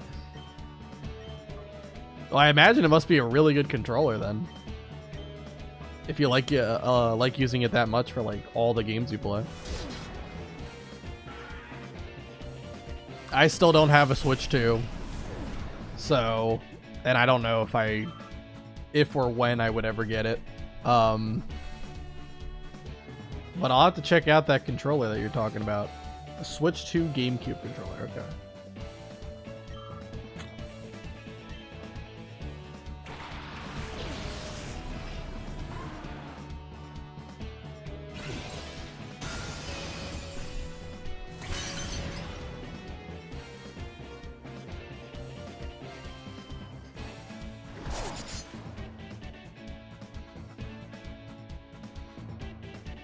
Kind of speaking of like GameCube controllers, recently my Nintendo Wii, it died.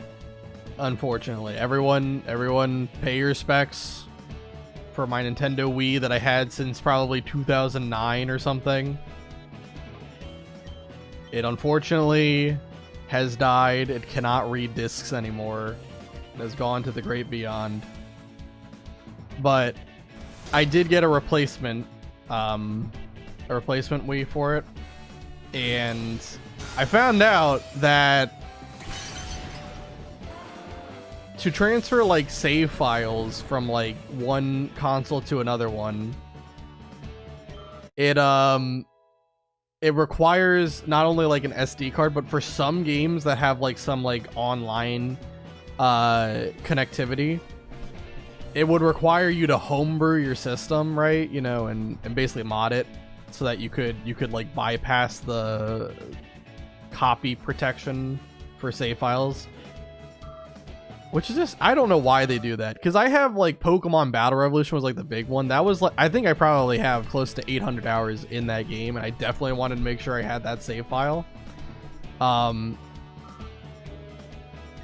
But it's tragic that they make me do all these, like jump through all these hoops just so I can transfer save files from one Wii to another.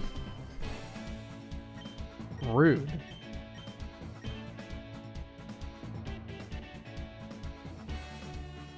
Switch 2 does look and feel great. I played some Mario Kart with a friend. It was fun. That's the right way to do it. Mario Kart World, I know a lot of people have really loved it. Some people are already calling it the best one, which is, that's a very bold statement to make. There's been a lot of good Mario Kart games. Even Pokemon XD Gale of Darkness, I've been using my GameCube controller for that. You can't push any sticks or press minus buttons, but I've reprogrammed the other extra buttons as those buttons. Yeah. Well, that's pretty cool. And it's almost as if you're playing Pokemon XD the way it's intended, because it's literally like a GameCube controller for a GameCube game, right? Rip the Wii. 07, yeah. Unfortunately, it died. It sucked because me and a couple other people were playing Mario Party 8 recently. And so kind of what I've been doing is I've been using like the Wii to play both GameCube games and like Wii games, obviously, and I usually will run through Pokemon XD on like official hardware on my actual Wii, in order just to like see generally how much I have to play through in order to get to like the next fight and such like that, so that I know ahead of time what I'm going up against. But when I swapped discs, the Wii like kind of ate it. I couldn't eject the disc. I tried pressing the button like multiple times. I tried unplugging it, plugging it back in, right? And eventually I got to the point where I'm like, well, I guess I'm just gonna turn the Wii upside down and turn into an Ooga Booga caveman, just start jostling it around until the disc comes out. And that did work. The disc did come out when I did that. But I'm pretty sure I don't know if something happened before that, or maybe it was me jostling it around that screwed everything up. I'm not sure. Maybe it was a combination of both, but it can't read discs anymore, unfortunately. It can't read GameCube or Wii games, unfortunately. So tragic circumstance. Loving my Switch 2 for sure. Glad to hear it. I mean, right now I don't think there's too many games for it, but I do know you can run like the Switch 1, I guess is how you would refer to it. I don't know. You can run those games on it and they run a lot better, so that's already pretty good. You know, on Dolphin you can load a certain thing to bring you directly to the Wii home menu. Oh, you can? I did not know that. I had no idea you could do that now. I thought Dolphin was just a GameCube emulator, I'm not gonna lie.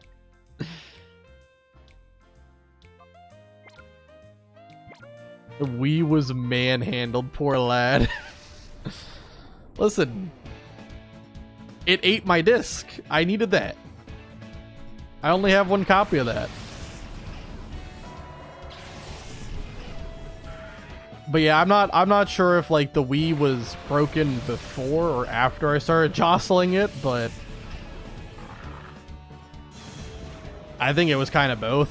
I don't think what I did helped it at all, but it did get my disc back. Well, Wii was hungry. Well, that is true. He hasn't eaten a proper meal in, you know, 17 years, so 16, 17 years. I don't know if I got it in 08 or 09. Can't blame him. Yeah, you can similar thing with Dolphin to bring you to the GameCube home menu too. You know, the menu with the cube on it. Yeah. I never actually owned a GameCube. Like I said, like every time I've ever played like a GameCube game in the past, it's always been from my Wii. I wasn't really a Nintendo kid growing up. I was much more of a Sony kid.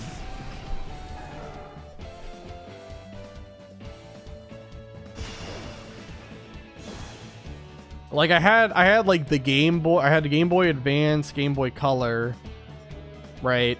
And those were like the Nintendo consoles I had, but I never owned like the home consoles. Like I didn't own the NES, SNES, N64, GameCube. I didn't own any of those. It wasn't until the Wii came around that I finally got a Nintendo console, like a home console.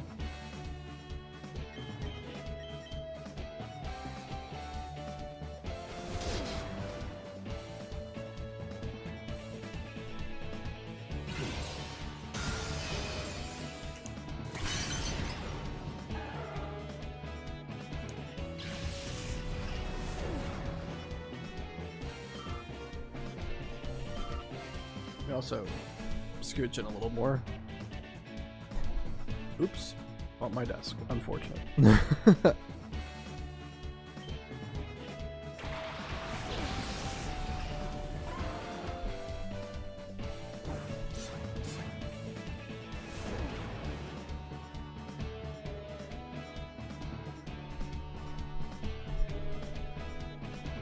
Oh, you didn't? That's fair. I grew up playing directly on the GameCube before going to the Wii, and I played stuff like these Pokemon games, Smash Bros, Yu-Gi-Oh, and Falsebound Kingdom and stuff. Oh, man, that's almost like a very similar lineup to what games I was playing for when I didn't eventually like get into GameCube games. Took me a while, but I did eventually go back to the classics. I never played Falsebound Kingdom for Yu-Gi-Oh! I think the only Yu-Gi-Oh! Games that I played like back in the day were like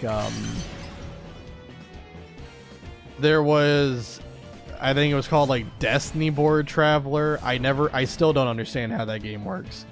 There was Duelist of the Roses. That was fantastic. My cousin had Forbidden Memories. That was fun. And I tried to play one of the Game Boy Advance games. I don't remember which one it was, but I could never get it to work. I don't remember which one it was. It does feel kind of funny now that Nintendo used to have separate consoles with separate games out at the same time. Yeah, true. Now it's like, you know, they've combined their portable console and their, you know, home console into one unit, which is a good idea. But I do kind of miss the days of like the Game Boy and the DS. Just something that could easily fit in like any pocket. Good times. You definitely need to play it. It's a lot different than regular Yu-Gi-Oh! You're trapped in some virtual world and the monsters are real. That's actually like from the anime. That was the filler arc where, what am I sitting on? I was sitting on my cord. That was like, what was it? They were trapped in the virtual world by, well, there was actually 2 times they were trapped in the virtual world. There was one where they were trapped directly in a game, and then there was one where they were trapped in some like dueling simulator. There was, Yu-Gi-Oh! Is a very weird show. The same show that's dealing with ancient Egyptian hieroglyphs is also dealing with freaking futuristic technology and holograms that are so lifelike that if you die in the video game, you die in real life. Such a weird one. It was a big pain to try and save money or convince my mom to buy 1 million consoles. Yeah, absolutely. Like, I owned a fair amount of consoles growing up, but yeah, I didn't have like a lot of the Nintendo home consoles or like any of them until the Wii. So it was like I had like 1 PS1. We had 2 PS2s because, you know, me and my sister would like to have our own, so we eventually just got our own. And then we had 2 PS3s, again, 1 for my sister, 1 for me. And yeah, then obviously the Game Boy Advance, Game Boy Color, and DS. That was like my childhood consoles that I had growing up.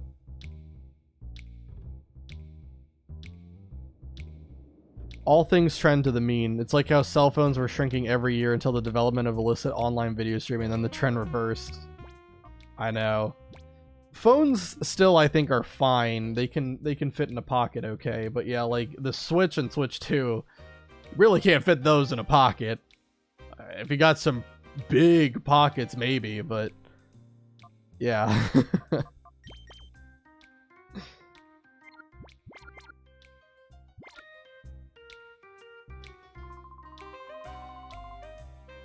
Is like that, and you have to take over forts, and it's turn-based with 3 monsters of your choosing on your team. Oh god. That sounds really interesting. I might actually have to check it out at some point. I know there was I think it was for the Switch. There was a collection of old Yu-Gi-Oh games that was made for the Switch. Like it compiled all of like, not all of them, but I think like 8 or 9 games from Yu-Gi-Oh's lineup, like retro games. Might have to check that out too. I used to have the tiniest little flip phone at some point. It was so cute and fit into a pocket. Yeah, flip phones. Oh my god, that's a whole nother. I had a flip phone all the way until I was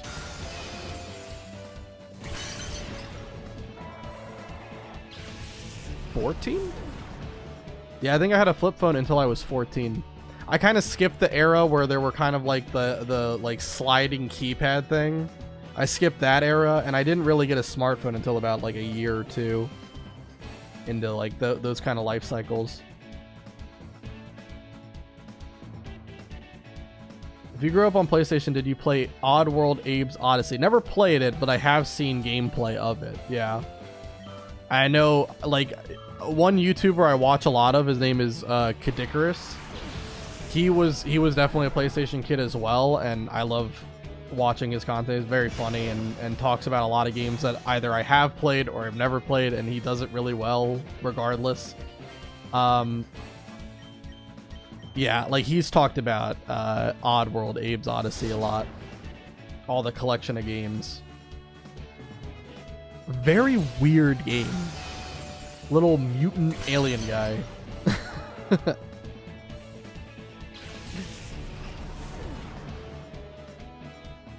No, they don't. Women's clothes have miserably small pockets. Oh my god, yeah. And I think the excuse for that is always, it's a style thing. You know, because being comfortable is, you know, not in style anymore. Unfortunate. Women's clothes are a conspiracy to sell handbags. Honestly. We might be onto something here. No, I had to share all consoles with my brother. Fortunately, he always got tired of them quickly. Hopefully you also probably played together too at some point. Played some like split screen games or whatever. Doc Big, yes, yeah. Like, I obviously I'm not an expert on women's clothing, but isn't there like a lot of times they have like back pockets but not front pockets? Isn't that like a common thing? Because that's weird.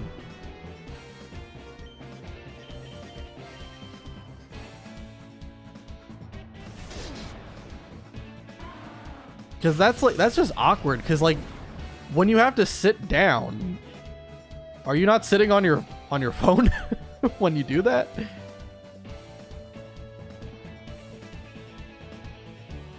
Or do you have to just be careful of how you sit down so you don't crush your phone or something? It's so cool. You can control your enemies with some weird chant, and on the game after that you can control your fart, which actually blows up. Absolutely sick right there. Fart gameplay. They're not ready. He didn't like to play them with me, but I started to build big collections of the games, and he only played Call of Duty or Battlefield or something similar. Man. There was a time where a lot of people I knew were really into Call of Duty, and I would play with them, and I was never good at the game. Like, I was good. There was a game mode for zombies, and I was very good at that one. I was not good at multiplayer at all. I was a complete liability. But I tried my best to play with them. I could never keep up, and eventually I kind of stopped playing like shooters altogether. Like, I still play like third-person shooters, and like first-person shooters from time to time. I'll play them. Like Payday 2 is a really good one. I did like that. But yeah, that was a weird time. The Call of Duty era. Now a lot of people don't really like Call of Duty, or at least they complain about it, but yet still play it. That's one of the two.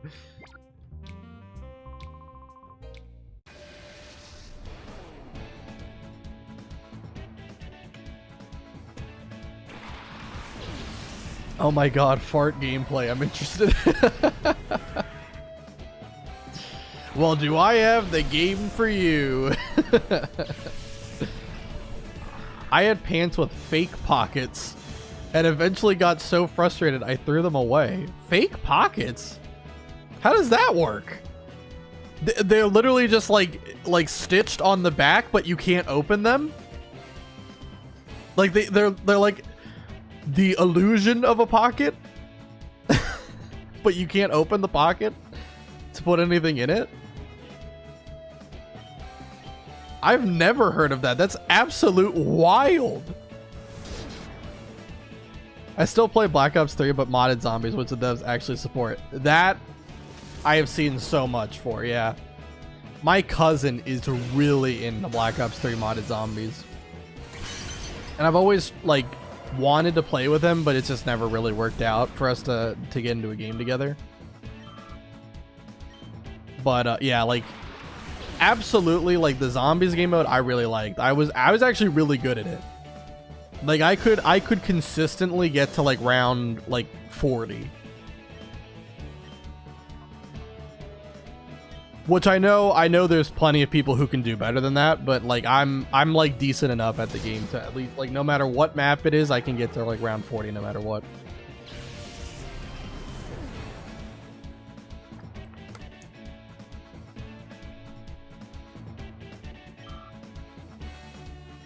The conspiracy, man. The conspiracy. Gucci bags.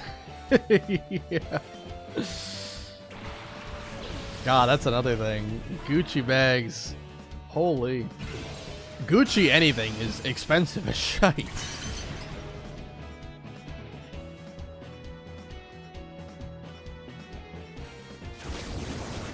I don't know of all things why clothing is so expensive sometimes.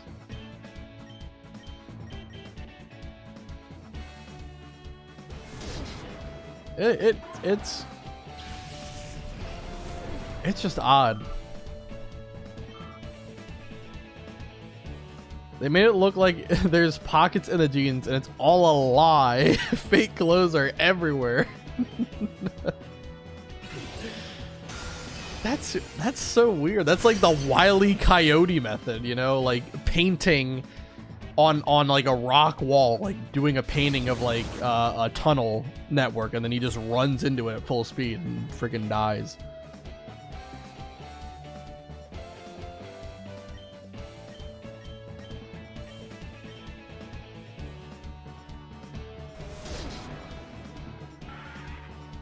That's why I wear men's pants, the pockets.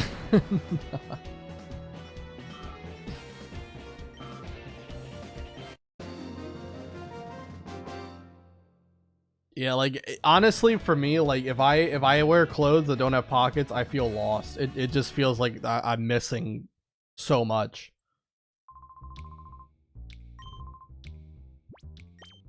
It is life altering to not have pockets. So I cannot imagine the struggle art.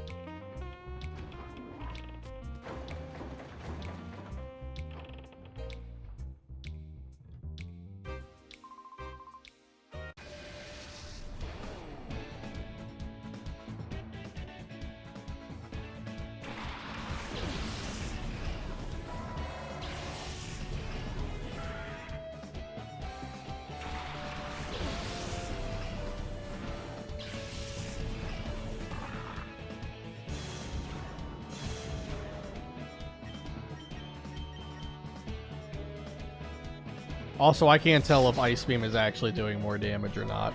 Maybe it's not. I have no idea.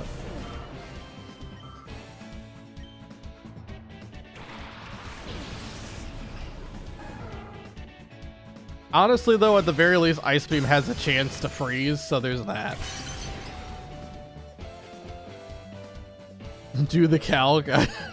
I could, but then this is going to take even longer. Someone else damage calculate. Here. I'll show you them all wild stats. Vice Grip 65 attack or Ice Beam 42 special attack, which is better? From the sound of it, I do think Ice Beam would do more. Because Ice Beam's 95 base power. Okay, now I'm about to do the math. 95 base power, and its attack is like 33% higher. So Vice Grip's 55, right? So if you took 33% of 55, added it on top, that would be like what, 73, 74? So yeah, basically, effectively, Vice Grip is 74 base power versus Ice Beam's 95. So there you go. Boom. Did the math. Don't need a damage calculator. My brain is too fried at the moment. That's fine. I just did it. And if you want an exact approximation, Ice Beam is around 20, like probably 23, 24% better than Vice Grip. Actually, maybe not that high. Maybe it's like 22. I don't know. 20 to 25%. That's my final answer.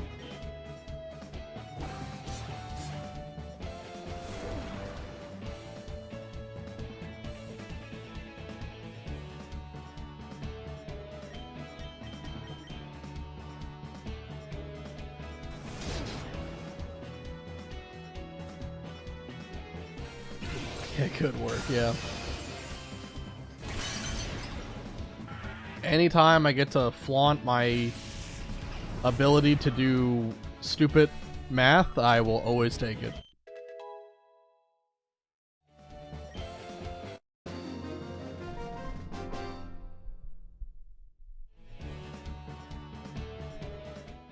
This is the kind of math I do on the regular. Anything related to Pokemon and just random damage calcing and like what the chance I get crit like a million times. Yeah.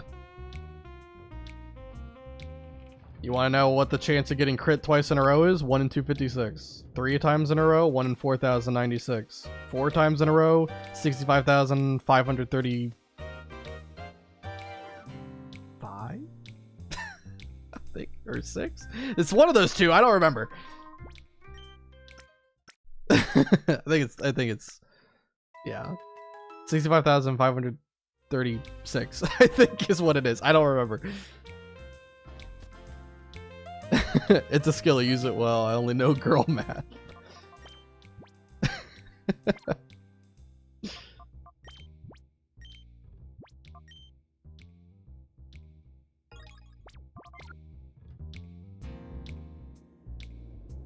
And my Monkey Dory TCG deck math because it's simple-ish. I mean,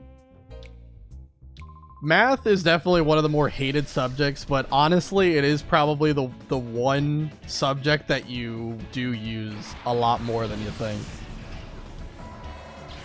It is unfortunately inescapable. It is everywhere. The numbers, what do they mean? I feel like girl math isn't really math. Nonsense. Listen, if fake pockets are pockets, then girl math is math. The numbers, basically, what do they mean? Yeah, all these Call of Duty references we got going on right now.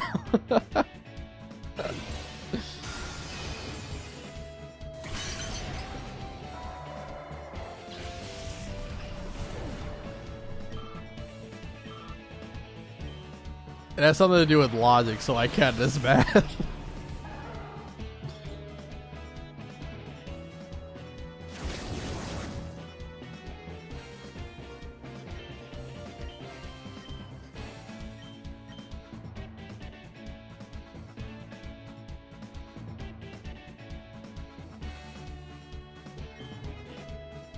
Reznov wasn't there, Mason. Man, Black Ops 1 actually did have a pretty solid story. I don't think I ever played the campaign for like Black Ops 2. But I know it was like a direct sequel to it. Although I don't think it made as much sense.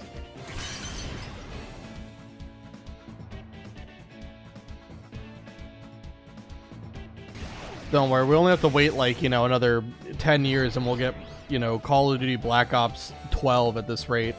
Aren't they at like 7 or something? Or 6, 7? I don't remember. It's crazy stuff. COD 4, 6, and 7 had by far the best story. Hold on. Now I gotta remember. Was COD 4... Was that World at War? Or was that Modern Warfare? Modern Warfare 1, Modern Warfare 2, and Black Ops 2. Really? Oh, Black Ops 1. Okay, I was about to say, you think that Black Ops 2 is the best. I was like, wow. Because I never completed it, so I don't know if it was any good or not. I kind of just went off of what my friends told me, but... Yeah, Modern Warfare 2 I really liked a lot. Warfare 1 was solid. And Black Ops 1 I liked.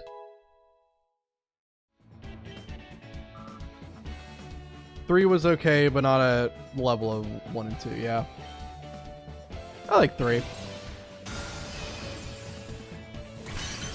I also like the kind of special ops missions that you had in Modern Warfare 3. That was kind of cool too. And the survival game mode was just a complete meme. But I did enjoy it.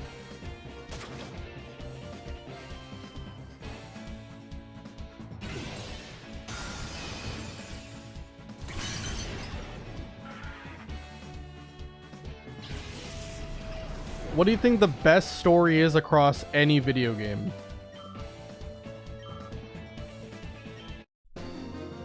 It can literally be anything. Doesn't matter. Even if it's not a game that really is like a story-driven kind of entry.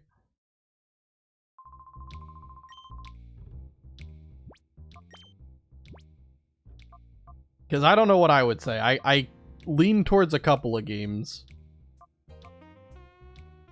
I honestly think maybe...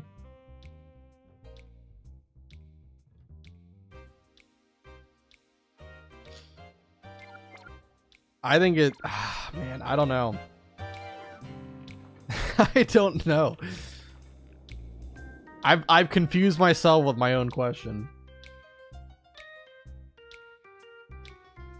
So many options. I love dark horse story driven games. I mean, yeah, like any game. I don't know, man. I'm still trying to think. Like, I don't know. I kind of think maybe I'd say either The Last of Us or Undertale is kind of like the first two that popped into my mind. I really like those ones.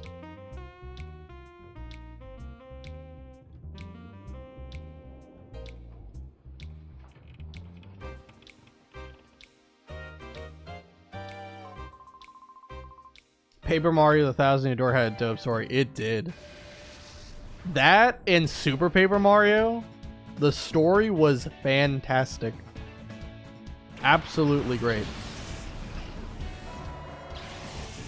Like a legitimate twist that got me at times. There's many stories that have touched me personally, but don't know if people would call them the best. Well, I'm asking you.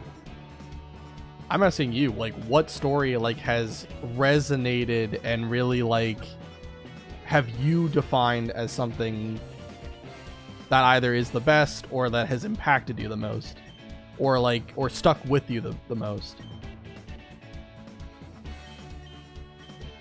TTYD is awesome, enjoyable all around. Yes, very fun game. Didn't play the remaster of it, but I played the, you know, original GameCube game probably like 4 or 5 times.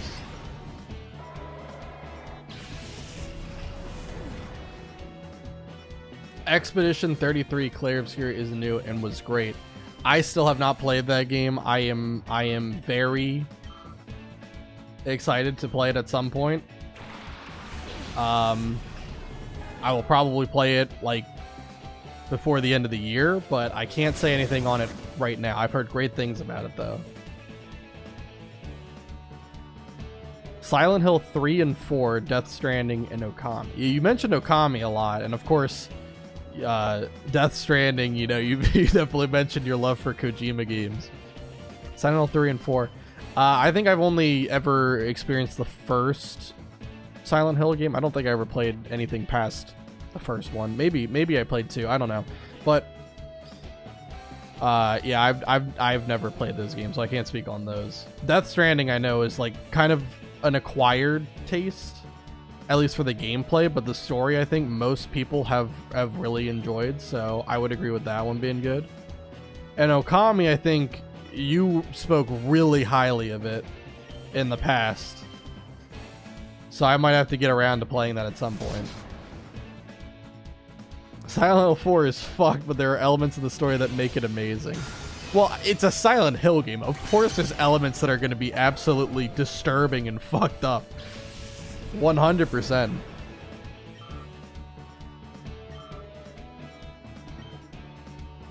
But like a game that's able to do exactly what it sets out to do is like, that's a perfect game in my opinion, right? Because like, if I'm supposed to feel sad at a point and I don't feel sad, then the game kind of failed in what it was trying to do. If I'm supposed to feel happy, or I'm supposed to feel disturbed or scared or whatever, the game's got to be able to do that. And if a game's able to convey those emotions and it's intended, perfect.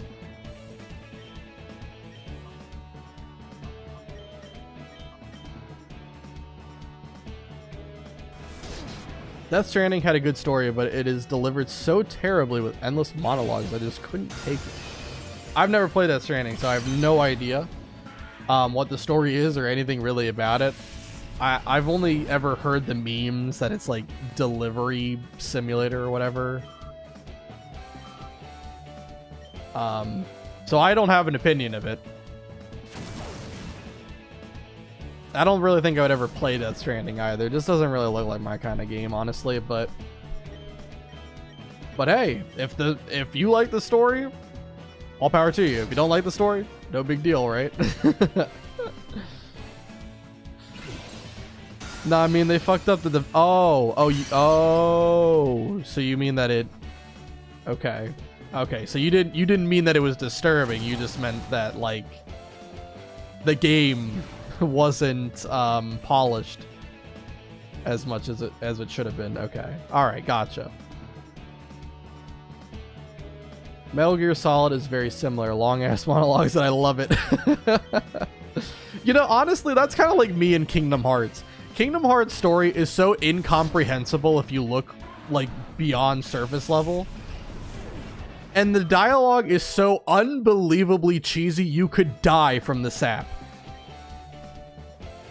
Like, it's a game that in every capacity really should be bad, but I love it so goddamn much.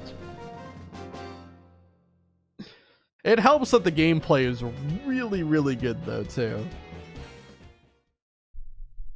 And I don't look into the story all too much for Kingdom Hearts. I just take it at surface level. Light versus darkness. That's all I need to know. We don't have to mention all the time travel shenanigans of everything going on. God of War is a truly amazing story. Factual information. Very true.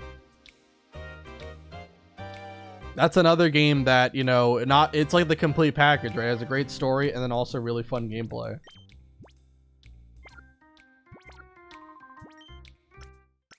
I never got into Kingdom Hearts because of the cheesiness and characters, but I know many of my friends love it too. It's true. Again, it's an acquired taste for sure. Like, it's definitely one of these games that it's like, how many times are they gonna yap about the same thing and go through the same problems every single time? But it's so freaking fun. And it helps that constantly on screen, the characters that you are playing as or have on your team is typical JRPG protagonist, man. And then Donald Duck and Goofy from Disney. Phenomenal. Phenomenal. And Mickey Mouse is some badass that's just freaking slapping the shit out of like dark entities that come out of the ground. It's so goddamn like, you cannot possibly take the game seriously. It is impossible to take Kingdom Hearts seriously. And that's what I love about it. As did the Baldur's Gate series. I never played Baldur's Gate like 1 or 2, but I did play 3. Phenomenal game. I did like it. I do think towards the end it kind of falls off though. I do think towards the end it's like a little bit weak in my opinion. Especially like, I feel like the companion quest for that game. Like there are some that are really good. I liked how they did Karlax, even though obviously it's you know, it wasn't as fleshed out because she was added like late into the game, I'm pretty sure. So, but it was still solid for what we got. It was good. I liked it, right? I like Shadow Heart's thing. That was really good. Lae'zel's was awesome. But then you have some characters like Will, and their story is just very weak because like at the very end you get like the, okay, spoiler alert for anyone who has not played Baldur's Gate 3 and doesn't want to be spoiled about Will's story. At the end you're presented with a choice, right?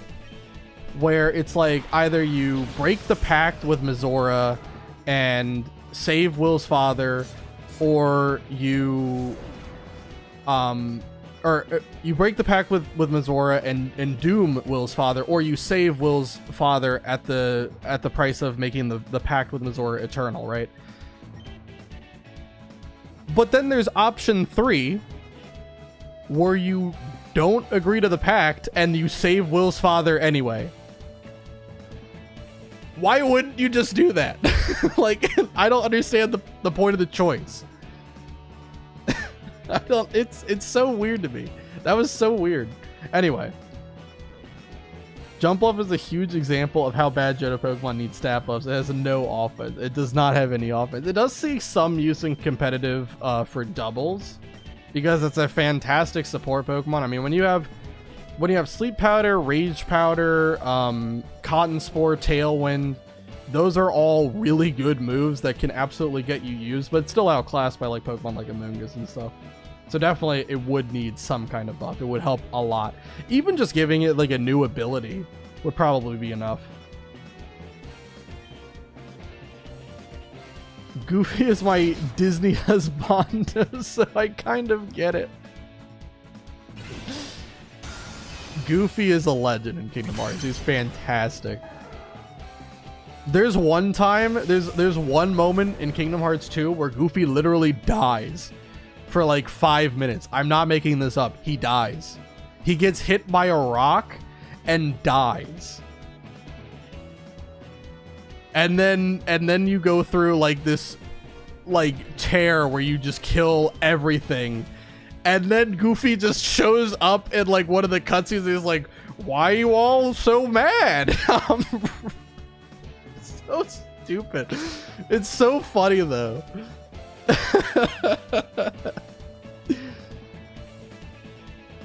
I need to dedicate some time to play good new games I've missed. Yeah, there's always new games to play. It's like a constant backlog of games that I'm slowly developing. VG3 story is not as good as VG1 or 2, but it's okay, I guess. I liked it for what it was, but like I said, towards the end it does trail off. I think there's a couple of things that I didn't really like, especially like okay, another spoiler warning for Baldur's Gate 3. Like the choice between freeing Orpheus or assimilating Orpheus is such a stupid one, because when you choose to free Orpheus, the Emperor is like, well, peace out, I'm joining the enemy now, goodbye. And it doesn't make any sense, because like, brother, why would you join the enemy? Your whole purpose in this game has been trying to stop the Absolute. Why are you joining them? You're not even giving Orpheus a chance. And sure enough, we free Orpheus, and shocker, Orpheus actually does help us, and he doesn't doom us, and he shares his power with us so that we can all fight the big bad. And it's so stupid. It's like, the Emperor is such a comically shittily written character. It pisses me off. I hate it. What the fuck is Baldur's Gate? Is it like a knockoff Diablo? No, Baldur's Gate is like a CRPG. It's kind of in the same vein of something like Divinity Original Sin 2 or Pillars of Eternity, Wasteland, like those kind of games. One where you kind of have like, you know, you have action points and it largely follows D&D kind of rules and such. That's what Baldur's Gate 3 is. I had no idea pangolin is a real thing. Thought it was a bad Chinese translation of penguin. I didn't know it was a thing either until I think, was it Linkum? Who was the one who told me to name /pang? I forget. I think it was Linkum. I can't remember.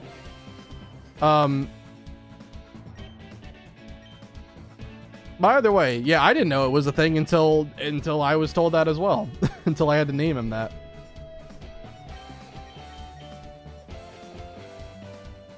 I'm crying. Me just going on a tirade about all these crazy things. BioShock also is a great story game. Yep, BioShock I liked a lot. I didn't really fully understand Infinite. I think that went over my head a little bit. But I did like BioShock 1 and 2.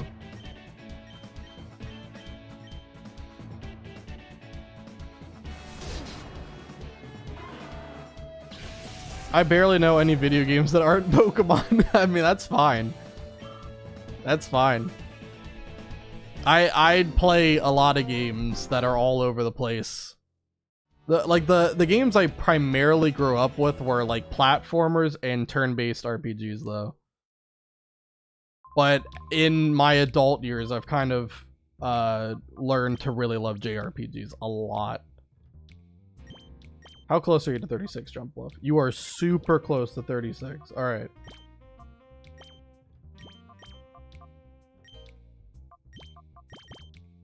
Let me put experience share on you.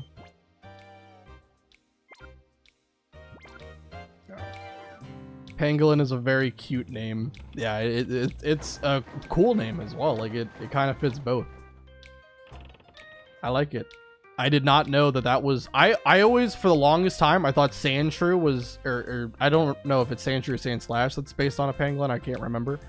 But I always thought it was based off of an armadillo. So I never knew that.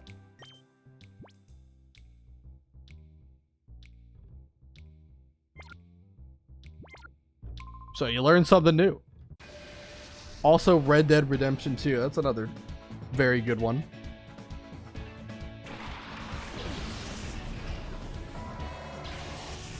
Sample BG1 dialogue. You're perceptive for an old man. You know why I'm here. Hand over your ward and no one will be hurt. If you resist, it shall be a waste of your life. You're a fool if you believe I would trust your benevolence. I'm sorry that you feel that way, old man. What the heck?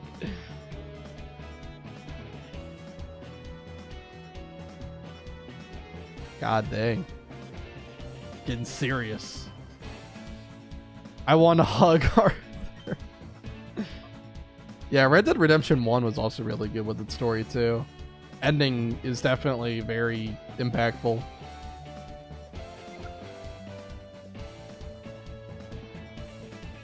Sandslash is categorized as mouse Pokemon in Pokedex, ain't it? Yeah, it is. I think also Pikachu is considered like what, the electric mouse Pokemon or something like that.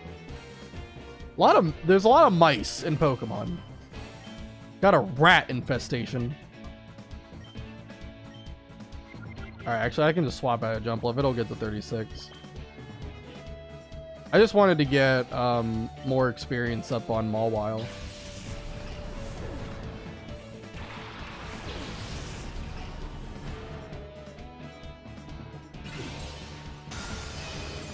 Truly iconic scene. Kevin Michael Richardson goes hard there. Is that the voice actor?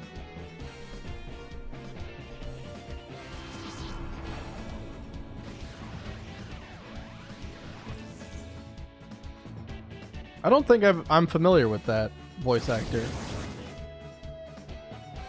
I've tried my best to like memorize voice actors like when they're kind of recurring in like different games. I know a fair amount, but I don't know everybody. It'd be kind of cool if like I've heard that guy's voice somewhere and I just never have known it.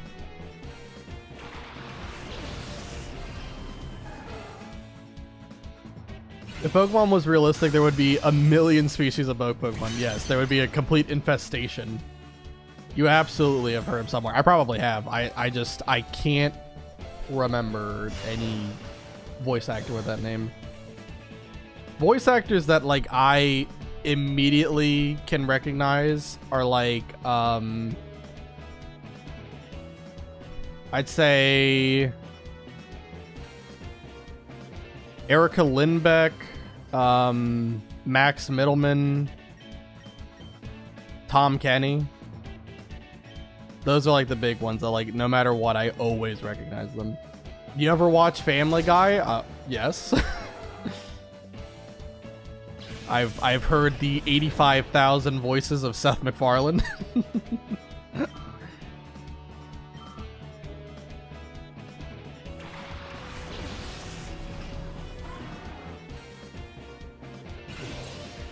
He voices every black person except Cleveland on that show. Really? That's impressive.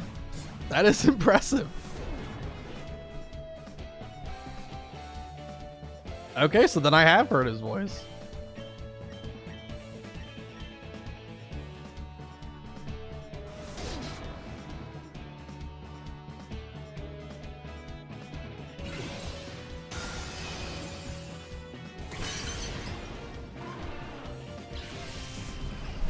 Like for me, especially like with voice acting on that topic, I don't know what it is, but I like have to have the voice be in English, right? I don't like it when it's in a different language. Because I feel like there's something lost there. Like, I just don't really get, like, the full emotional impact of whatever's being said. I'm definitely not, like, a sub guy. I'm definitely more of a dub person. Which I think nowadays is, like, the rarest breed of human to ever exist. It seems everybody likes watching it in sub more than dub. But, yeah, I can't. I don't know. I'm just not a fan. I don't get the emotional impact from listening to things, and especially like with Japanese voice acting, I feel like sometimes it's kind of overdone. Like, I feel like it's overacting sometimes. Like, it should just be like a simple line delivery, and they are going ham. They're going ballistic.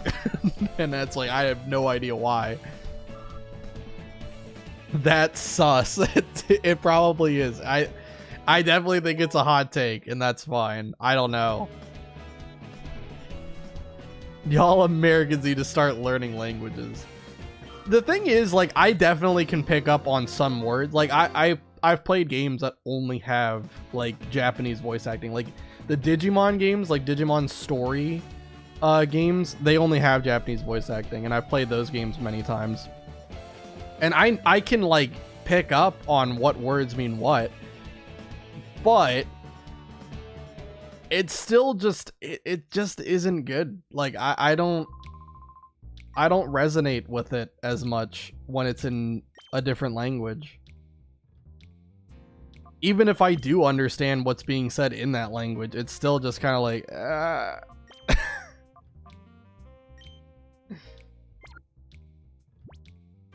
I speak 4 languages and I am American. That's impressive. Holy crap.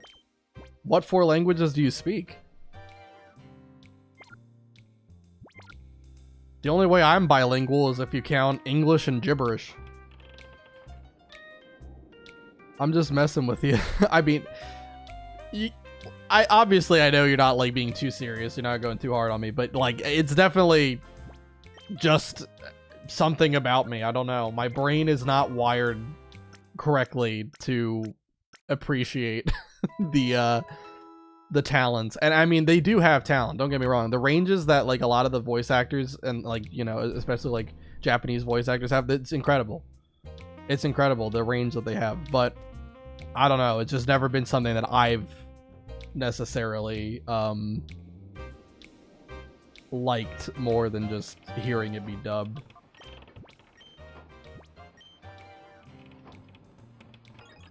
English, Hebrew, Arabic, French, and technically a fair bit of Greek, Latin from medicine. Yeah, it's true. That's pretty... Those are some interesting ones to know. Yeah, Hebrew and Arabic. That's impressive. I don't know how hard it is to learn, like, I don't know. We need a tier list for how hard it is to learn each of these languages. But definitely, that's impressive, for sure. French, I know, is a very weird language.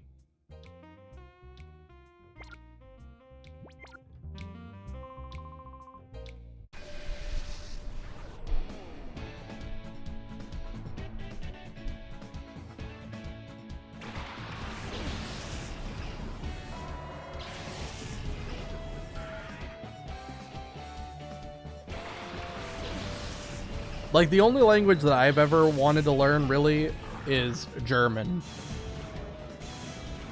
I have family that lives in Germany, and I would love to one day go up there and visit. And if I'm actually able to carry even a, you know, 2 sentences worth of a conversation, I'd be pretty proud of myself.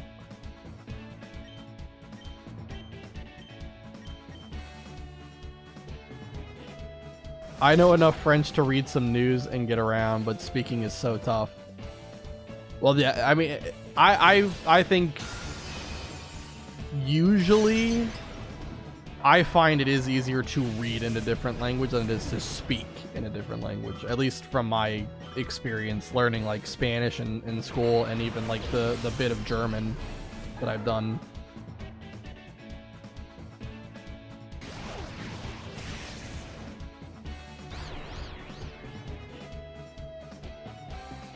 Although writing it is its own problem. I can't write. I cannot write in a different language. But I can read. I just can't speak or write in different languages. Usually pretty well.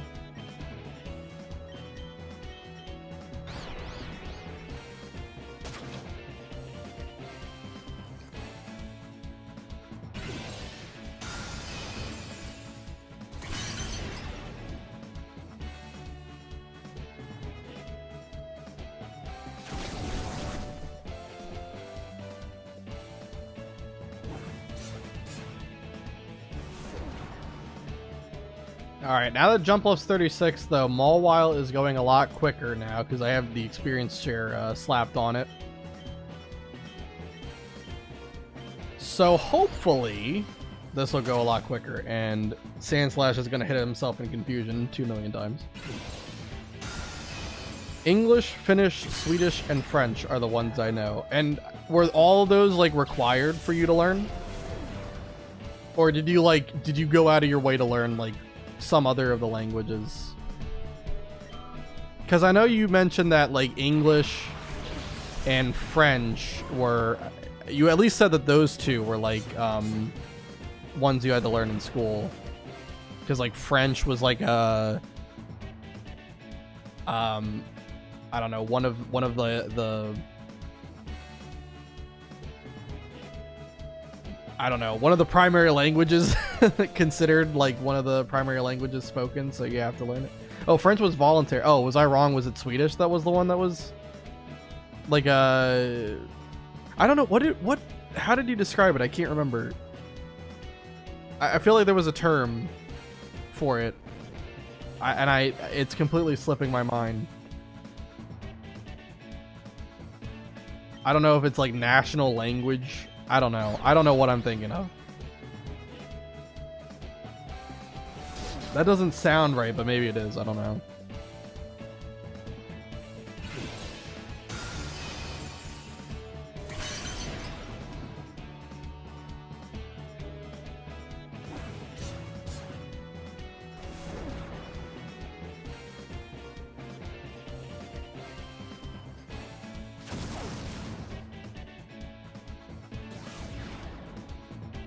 Arabic and Hebrew are fairly similar. French and English are somewhat close.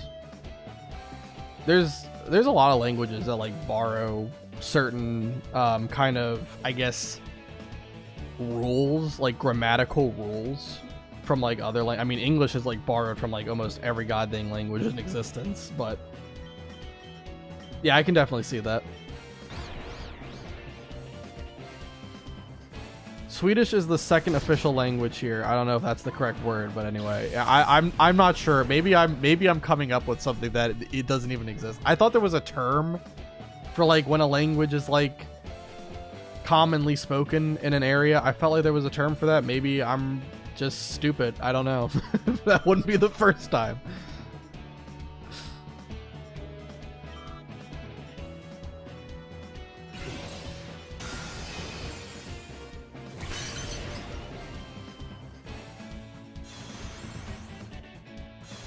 That's okay, I'll just come up with my own headcanon for how the world works around me. There may be, I can't recall it though. Yeah, I don't know. I'll probably have to do a Google search after this stream and see.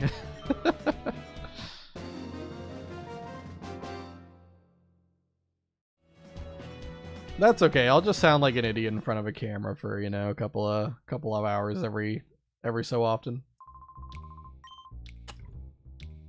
We've already established that I'm just talking to the voices in my head anyway. It's okay, we can be stupid together. Heck yeah.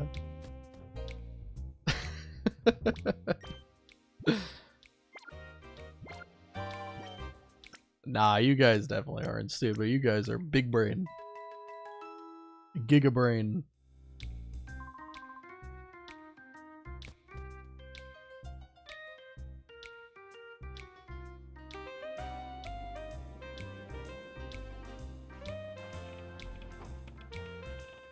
Yes, Nightbot, I know. Makes you save the game. I programmed the goddamn thing and I'm still upset. The brain says brr at the moment. It's 4 a.m. Oh my god, 4 a.m. Holy crap. What are you still up for? What happened?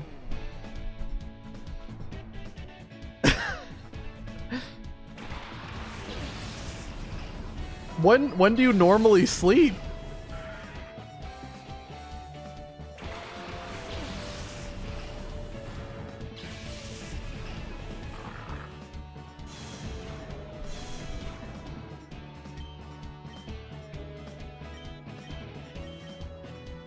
Should I be concerned is another question I should ask.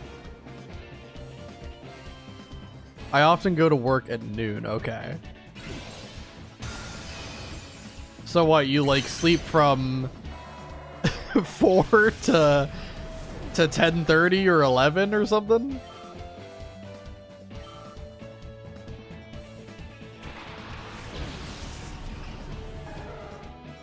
That is crazy though. Right now it is 9 p.m. over here.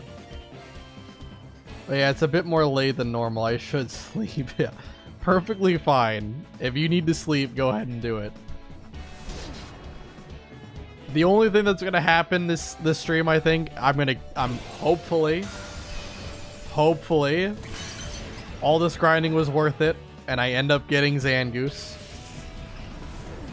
And then I'm gonna maybe do like 1 or 2 fights inside the Cypher Key lair, and then I'm gonna probably stop at that point. A Gorgon will happen next time. Maybe Lavrina happens, because I think those fights happen pretty much back to back. I'm not 100% sure if I'll get that far, but we'll see. What kind of job starts at noon? The one that my best friend works at. He starts at noon. I think he gets off at like 7:30.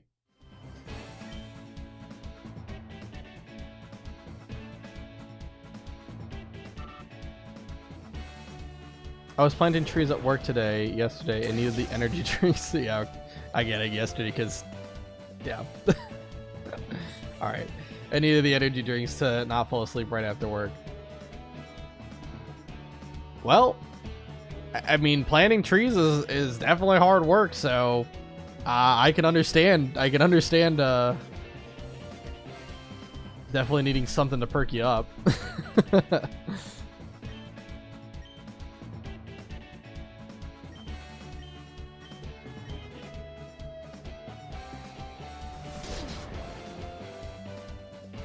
So is that kind of like what your job is, or was that just something you had to do or wanted to do?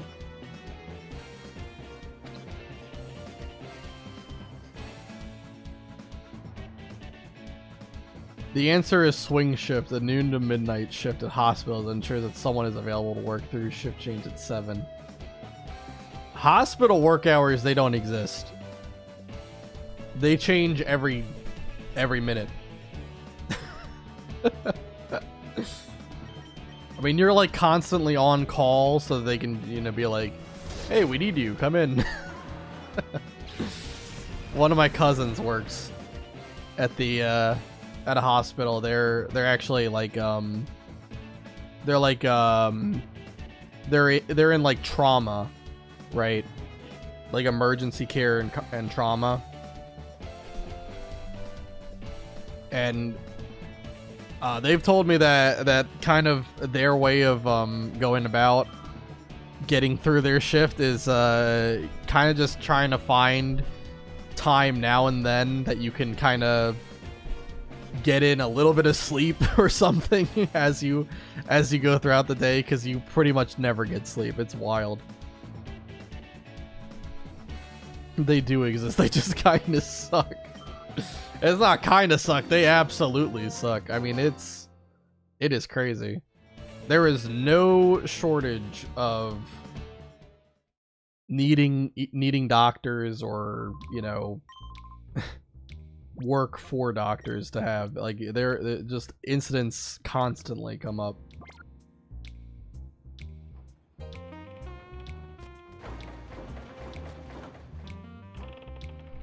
Now, I help disabled clients do normal life stuff, and today it was planting plants. Honestly, that is very close. That is very close to what my best friend does. Kind of funny. Very, very similar to what my best friend does. Like he has a psychology degree, and so he works with like a lot of clients that are all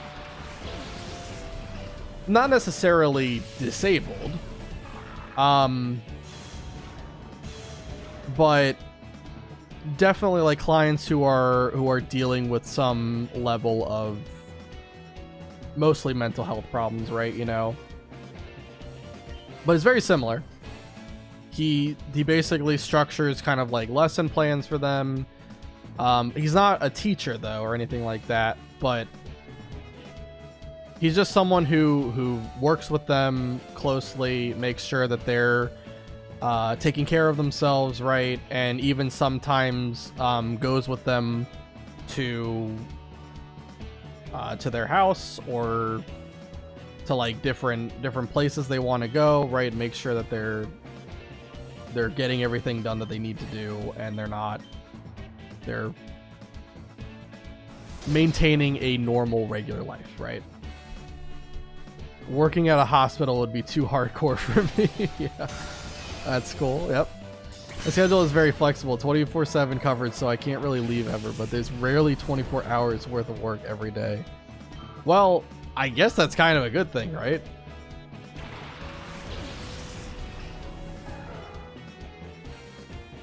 Like you wouldn't want to have to always be doing something. You definitely want some level of downtime now and then, right? For me, it's more about helping people who have physical disabilities. Okay, all right. So similar, but not the same.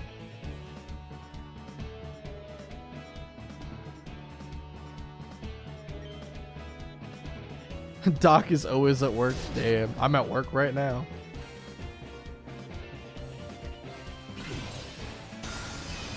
Yeah, a lot of like close family, their work is like remote. So they're able to work from home, which is fantastic.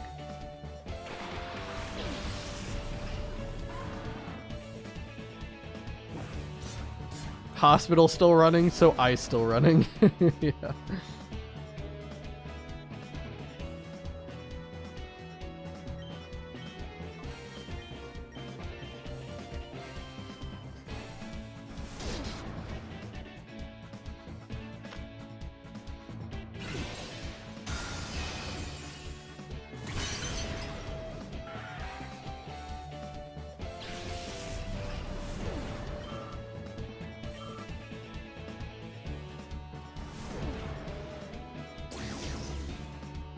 I think it's just going to be one more battle, and Mawile will be 36.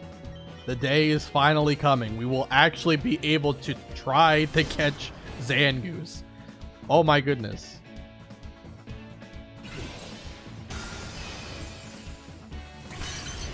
I was contemplating selling my house and living out of the on-call room, but couldn't figure out where I'd live the other 4 weeks a year. Hilarious. Hey, you could do like Art does and just sleep on the floor.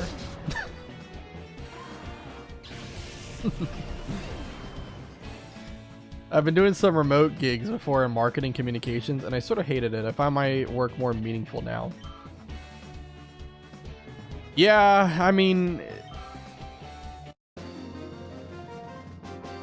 by marketing communications, was that like kind of more of like a desk job?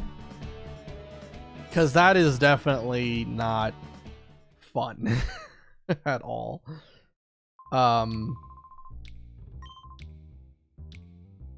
Yeah, but I do think your work sounds great.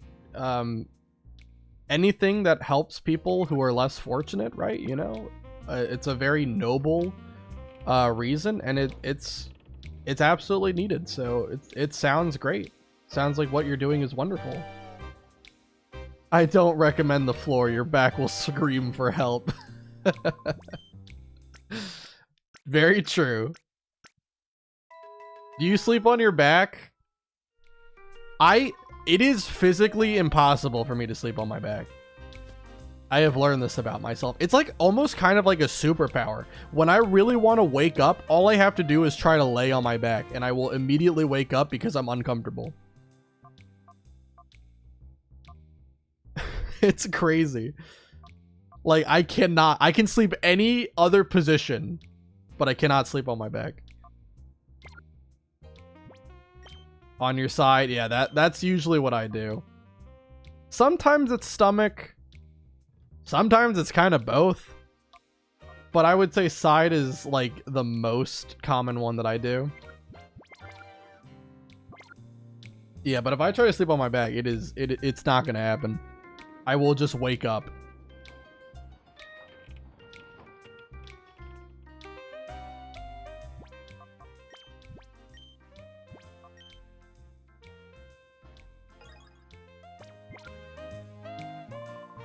Stomach, oh no, it feels bad. It's weird. I don't know. I can't demonstrate it, obviously, live, but like, it doesn't feel that bad. It doesn't feel that bad. I know there's a lot of memes that go around of you just like suffocating yourself and dying, but honestly, it does feel okay. Like, I don't like straight sleep flat on my stomach because that hurts. I wouldn't want to do that. It's kind of more like I'm sleeping on my shoulder, but also my body is kind of contorted so that it is mostly my stomach on the bed, if that makes sense. I don't know. It's kind of a hybrid that I do. Basically, I turn into a human corkscrew, and that, imagine that.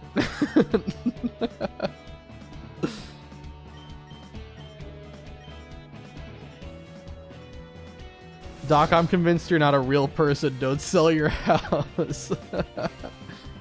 We've already established that he's just one of the many voices in my heads.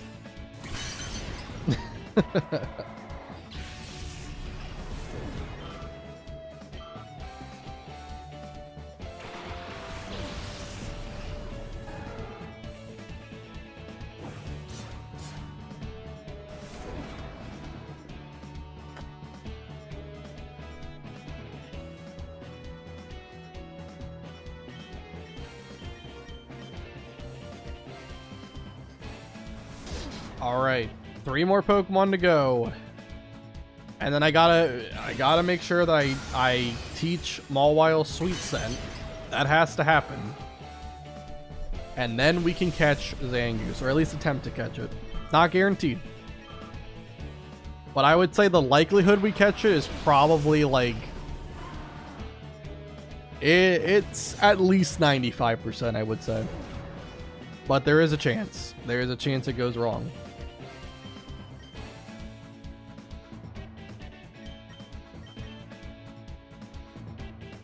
Well, why pay taxes when you could just work every day? Infinite money glitch. Very good point.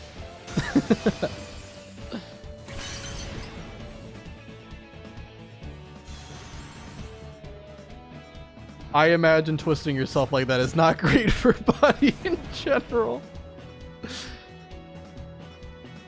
You know, it probably isn't. It probably isn't. But thankfully, so far, I haven't experienced debilitating back pain just yet. Maybe it'll happen in the future, but for now, we're okay. We're doing fine.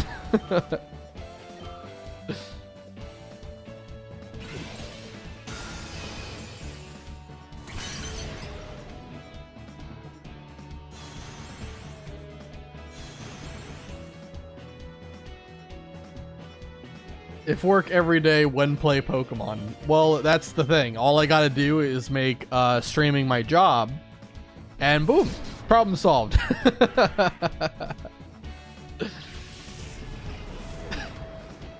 Easy. Of course, why didn't anyone else think of this? I mean, I'm technically working right now. What the? Why in the world does Mawile learn every special attacking move in the game, but no physical moves? Vice Grip is the only thing I have to work with.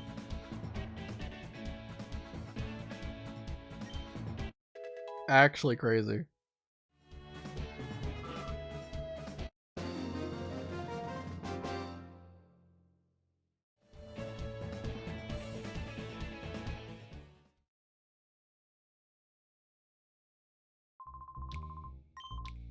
Alright.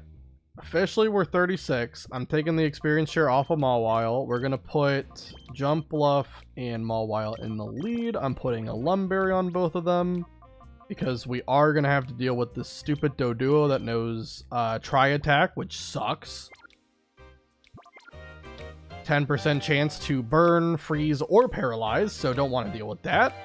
And yeah, we're going to go to the move reminder and reteach Mawile Sweet Scent.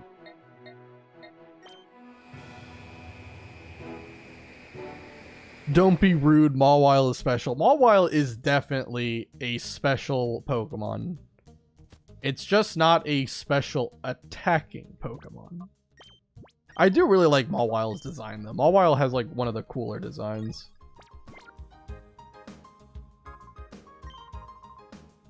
Nobody deserves to be paralyzed, but based on my medical knowledge, I don't think Lumberries solved the problem.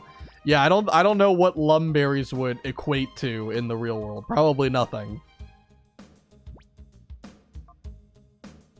Alright, so reteach Sweet Scent.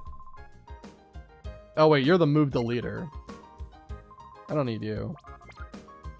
Do I have to pay for the move deleter, or does that just happen? Yeah, here we go. I'd love to be paid for watching Pokemon XD streams, not gonna lie. That would be incredible. Professional watcher. What a title. Alright, a move that I don't think anyone in the history of the planet has ever been like, oh boy, I gotta make sure that I know that one. Sweet Scent. Being taught to Mawile.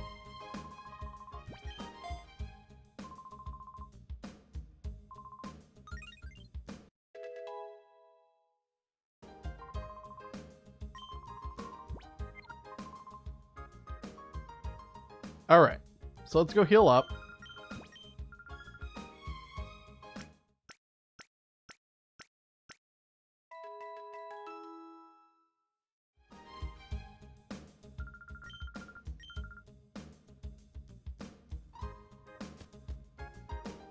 Did you waste the Ice Beam TM on Mawile? I will use Ice Beam.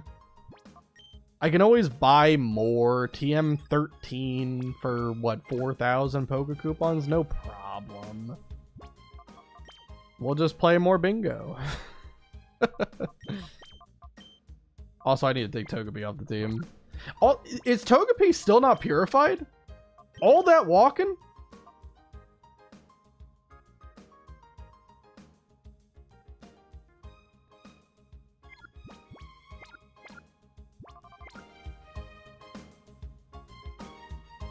Unfortunate. Unfortunate. I feel like I've seen a silly competitive team with Sweet Scent. Maybe. I know, at least in singles, evasion and accuracy strategies are banned. I don't know how it works in doubles. Maybe like an older gen could use Sweet Scent, because I don't remember what generation it was where it got banned, but... well, I definitely want Shift Tree on here. Did I write any notes for this? Let me check.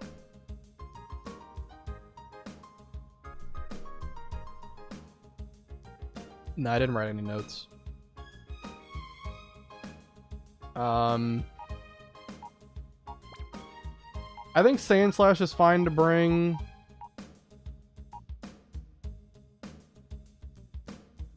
What Pokemon does he have? He has Doduo, Carvana, Relicanth, and, oh god, what's the other one? Seviper.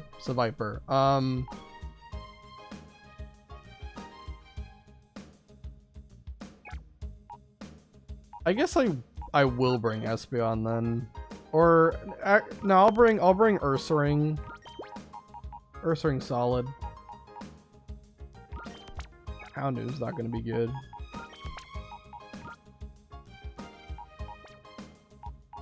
I'm not trying to do that game. Stop.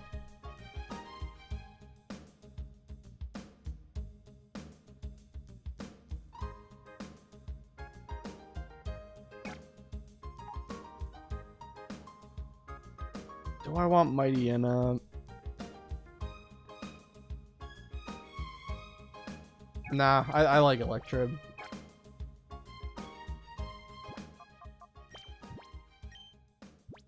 Alright. More bingo? Ew. Yes, more bingo. The bingo would probably, honestly, I'm gonna be completely honest here, it probably would happen off stream.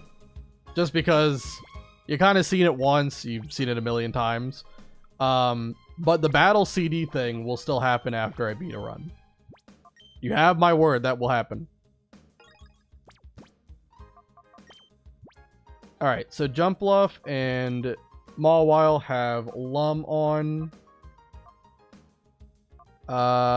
Yeah, I think everything else is good. I think I'm happy with all this stuff. Yeah. You went from it's so over to we're so back in like 2 seconds.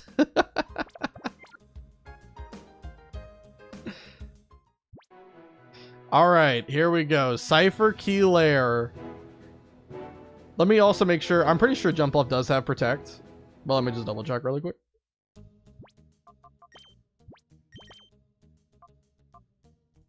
Yeah, Jumpluff has Protect and Sleep Powder.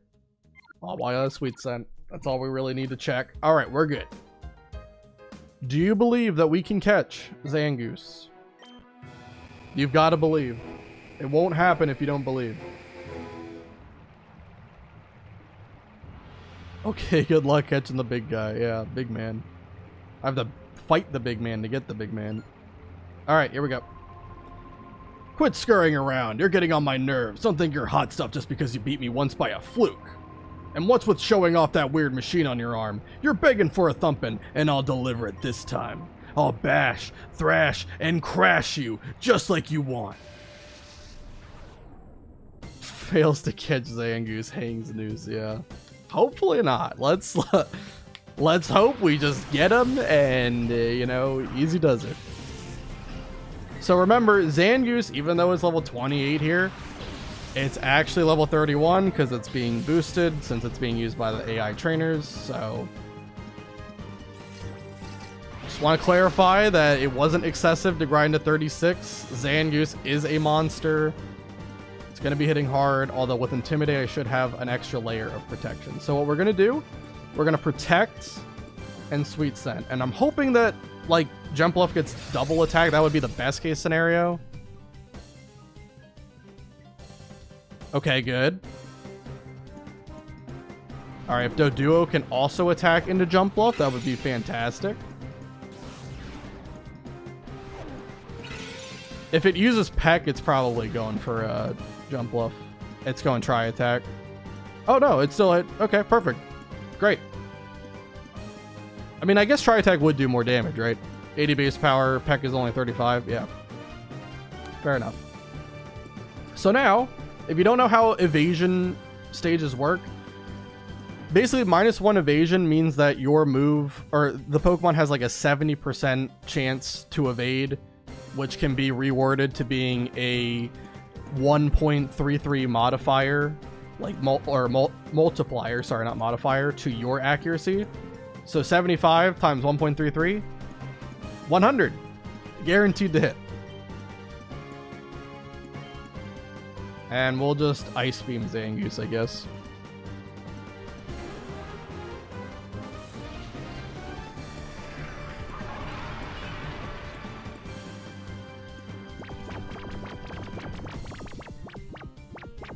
So that's why we wanted Sleep Powder. Math is mathin'. He's doing it. The math do be mathin'. Tri Attack. Who's it attacking? Jumpluff. Okay, Jumpluff takes that pretty well. Didn't get status, but if it would've, we had Lumberry. I'm gonna Protect, and we're gonna go for, I guess, Ice Beam does kind of look like it might be a range kill with crit, so Crunch should be fine to use here. Crunch looks like it should do enough to put it into like probably middle of yellow.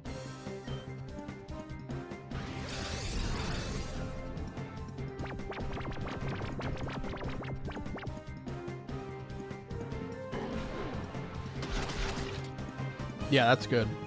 And so I think the catch rate is guaranteed at this point. Alright, this time I attack Mawile.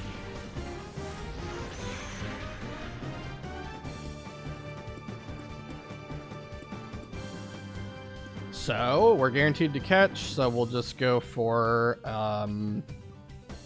should I swap? Maybe, but it's fine. I'll throw the Ultra Ball now. Alright, Ultra Ball to Zangoose. And I guess we'll Ice Beam this Doduo here.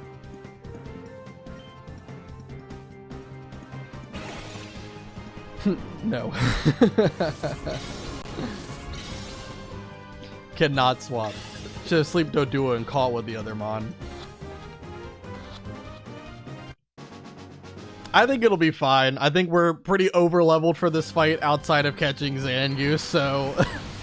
I don't think, it's shocker, I don't think level 26 Doduo or level 26 Carvana are really going to be any problem at this point.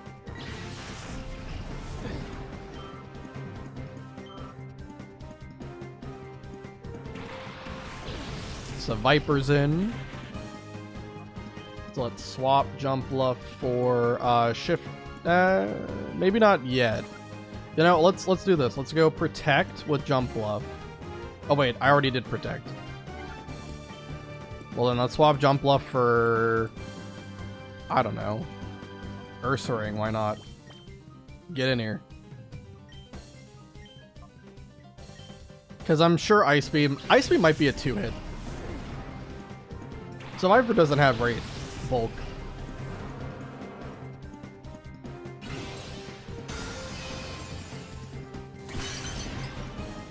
Yeah, I think that's gonna be 2-hit.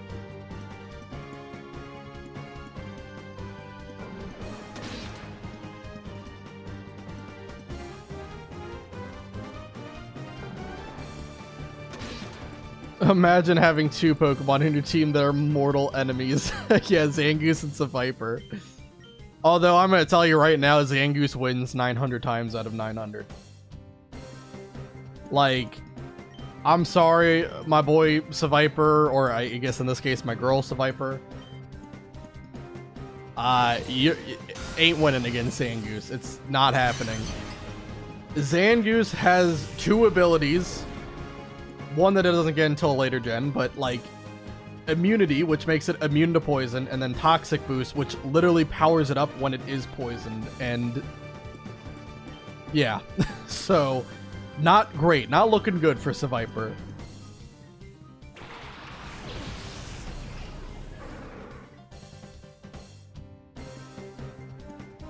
Making them eat sandwiches together. Sounds like a good time.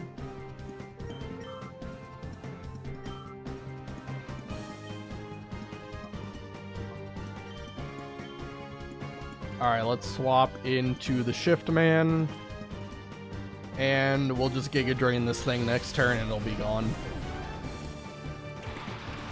And so there we go. We got Shadow Zangoose. So now I'm officially making this promise.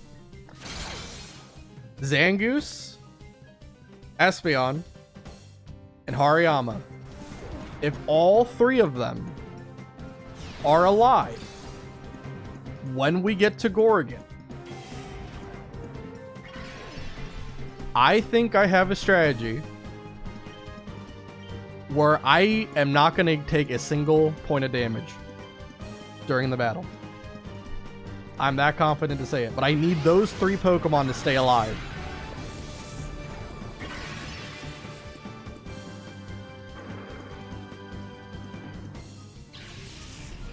It would be so funny if I'm wrong.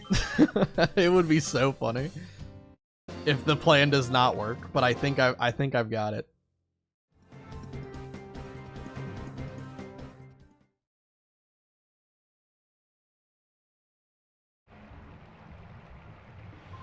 During that battle, tell Electra to use self-destruct. He might blow up at some point, but no, I'm not letting him blow up until the time is right. So long, punk. I've had enough of battling you to last a lifetime. Incredible. All right. We did it. We got Zan. Let's check out Zangoose right away.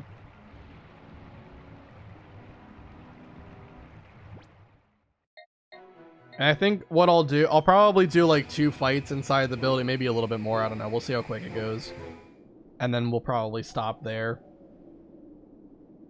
Gorgon will be next time.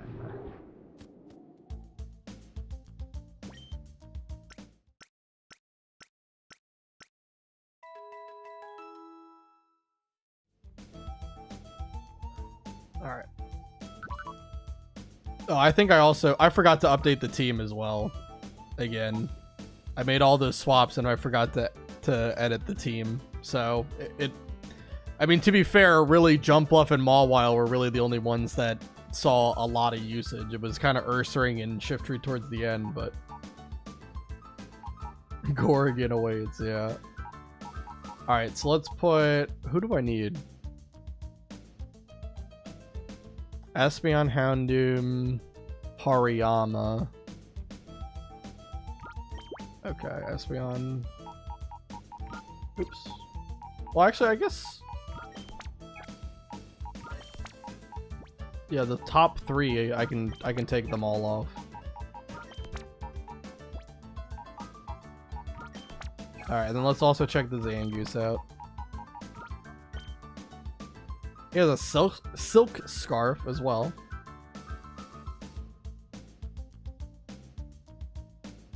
Okay, I don't know if those stats are good or not, and I can't tell what nature it is, which is tragic. I don't know, are those stats good or bad?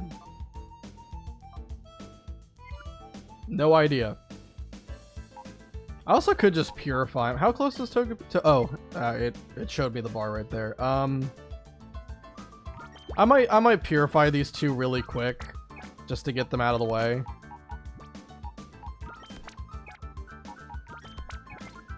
And then I'll reorder the team. I'm not gonna update the team just yet because I gotta purify these guys first. And everyone think of a name for Zangoose.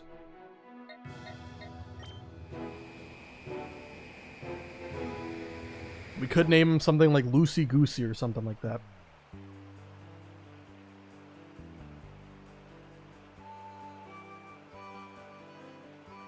Unless anyone has a better name, which honestly there probably are a lot of better names than that.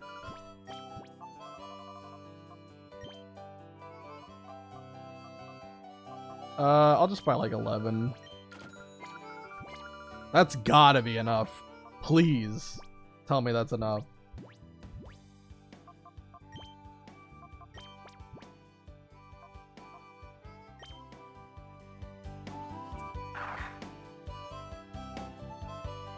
I mean, not stand in front of the guy, because if I click X too many, or A too many times, then I'm gonna talk to the clerk again.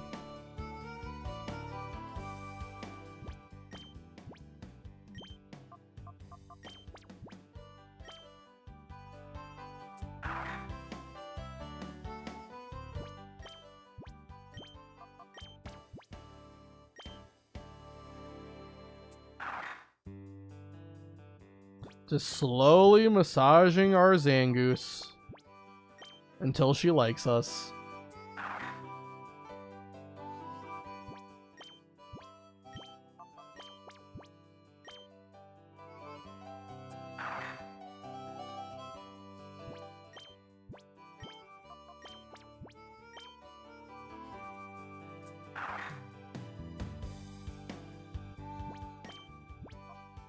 I swear, if 11 cents ends up not being enough to get this guy done, I'm gonna be so sad.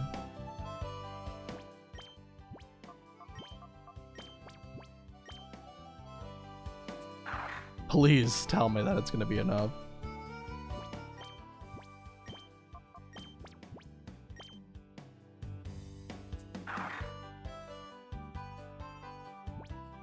How close is it?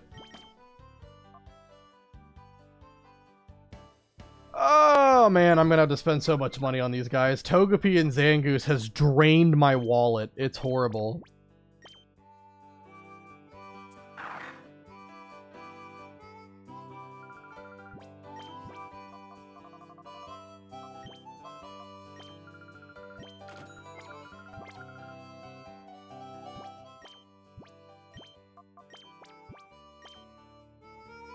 A name for Zangoose? Do you have one? No, I don't have it. I was asking everybody to come up with one.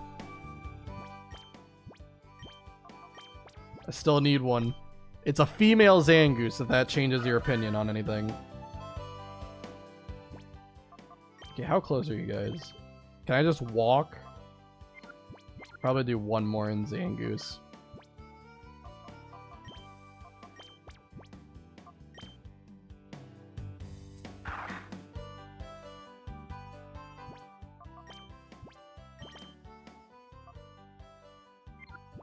Yeah, I'll just walk the rest of it. Like, on the way to the Relic Stone, it's probably gonna get most of the way there. Old man's gonna get in the way. Great.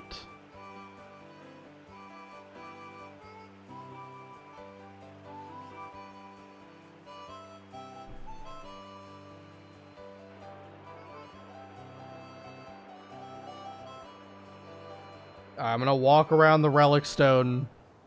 Probably not going to take long for both of them to be purified. Also, Togepi, I forgot to mention, but yeah, you should also come up with a name for Togepi. I don't have a name for Togepi.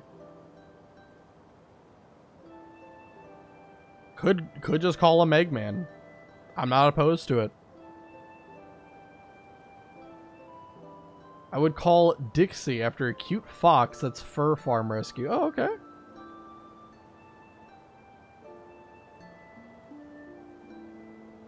I like Dixie. For Zangoose, yeah. Well, yes. Yeah.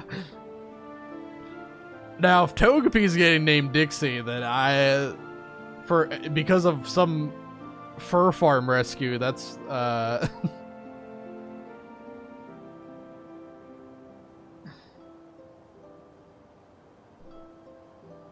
Man, this is taking a long time to just get, like, the smallest bit of heart gauge.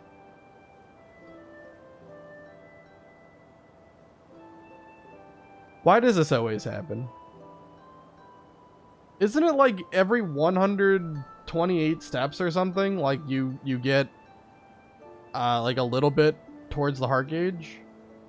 Or is it more? Togepi is egg. It do be egg. And it evolves into slightly bigger egg.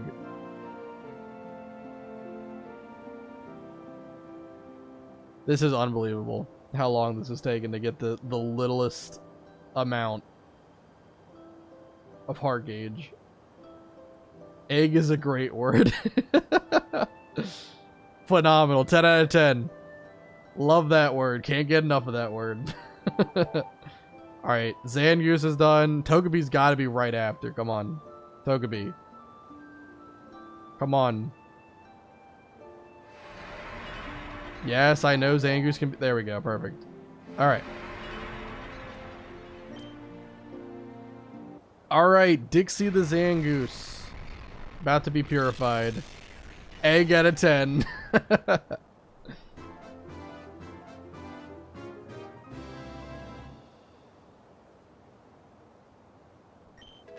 I like Zangoose's design too. Pretty cool. Looks like if Kratos was a furry.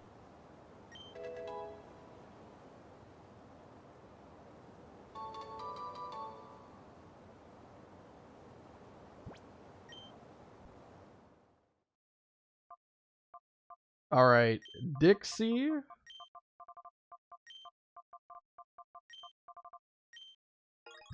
The Zangoose.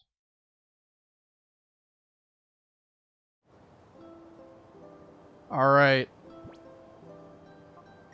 And Togepi is a female. We could still name it Eggman. I'm not opposed to it.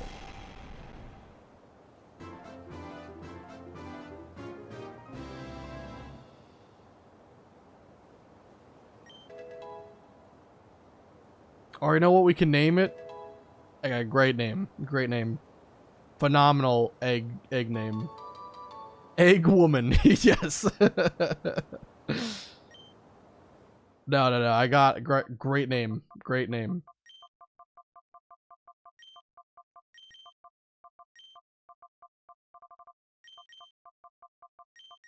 Heck yeah. How do you like your eggs? Sunny side up.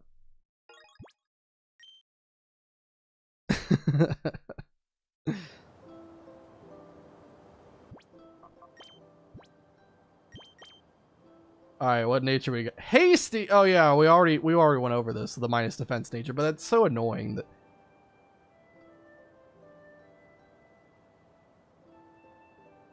they gave Zangoose, the guy with 115 base attack, they gave him a plus special attack nature.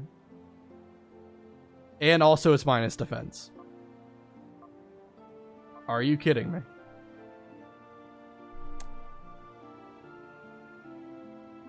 Well, it's still gonna be integral for beating Gorgon, and I'm still doubling down. I think I've got a strategy that can beat Gorgon without taking damage, and it's a good thing I have a strat for that, because if Zangoose has to take damage with a minus defense nature, it's not great.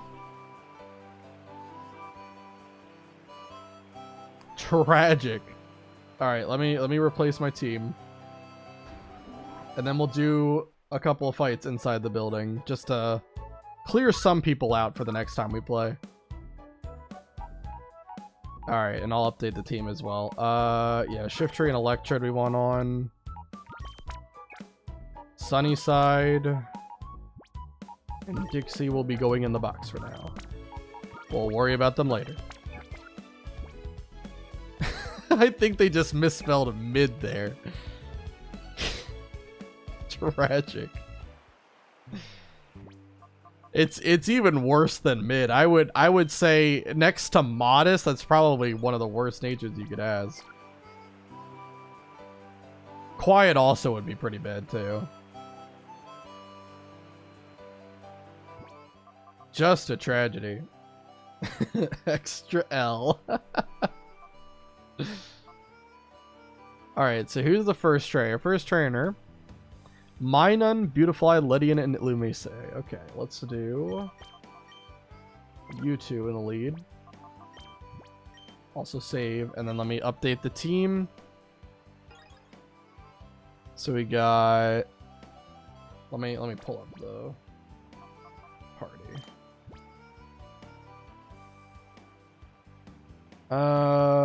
So Mawile. We have Hariyama instead.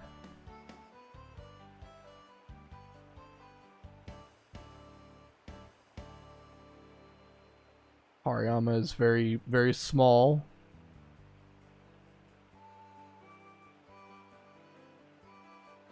And now he's big man.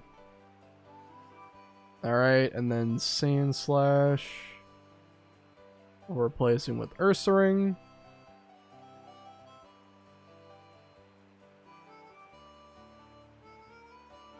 Do I not have... Okay, I was about to say, do I not have an image of Ursaring? What the heck?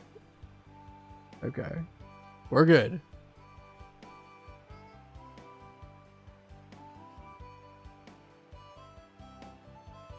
Alright. That's good. And then... Togepi, we have Espeon instead.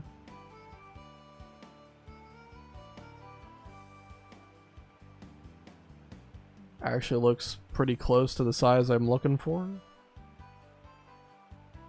But I still need to adjust it a little bit.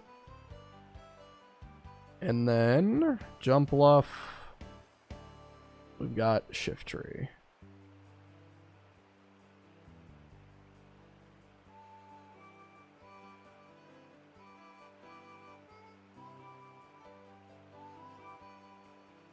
Awesome. Okay.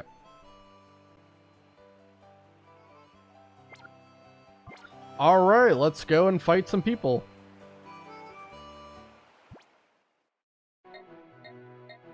Yeah, okay, it's up here. I'm still learning how to navigate the map in XD. It's pretty big. There's a lot of locations, so I kind of sometimes forget where everything is.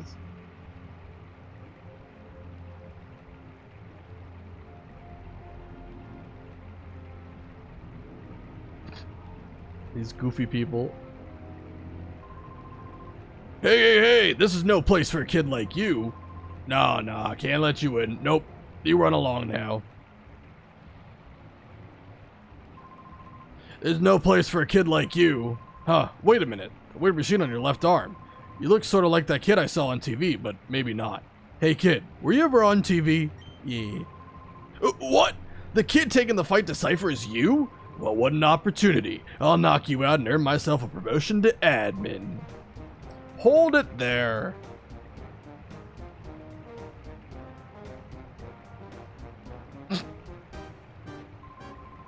That kid's special. He's not anyone you lot can beat. If you know what's best, let him through without a fuss.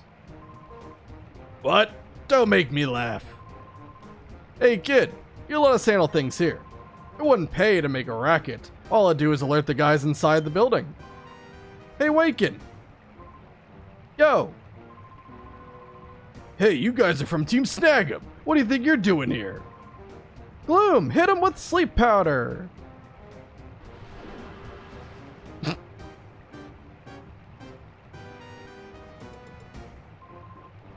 Good going, Waken. Heh, glad to be of service. Now's our chance. Hurry, we can wreck Cypher right now. Oh, if Coliseum knew how goofy these guys have become. Yeah. Gonzap in Coliseum shows up for all of 2 cutscenes and then dies, I guess. Like, he was barely in the game. And then XD, like, it's just comical villain. Really, in Coliseum, there were a lot of comical villains as well, to be fair. Dies, yeah. What else do you describe it as? He disappears forever. I mean, as far as I'm concerned, he's dead.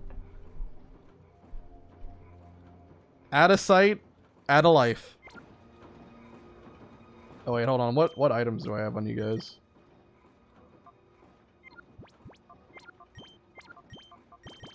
Let me put a Lumberry on, like, everybody. There's a couple of Pokemon that can status here, so...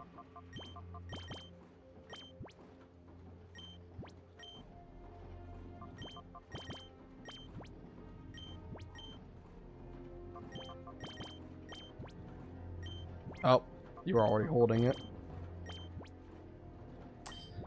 I'll keep leftovers instead. That's fine. Leftovers over Lumberries. That's okay. Okay. Intruder detected, but it's just some kid. Cypher Peon Grizel? Grizel? I don't know. Sent out Minun and Beautifly.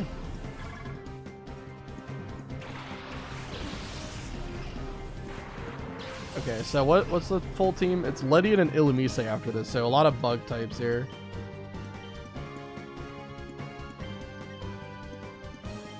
Okay, let's do this. Thunderbolt, I think, kills Beautifly.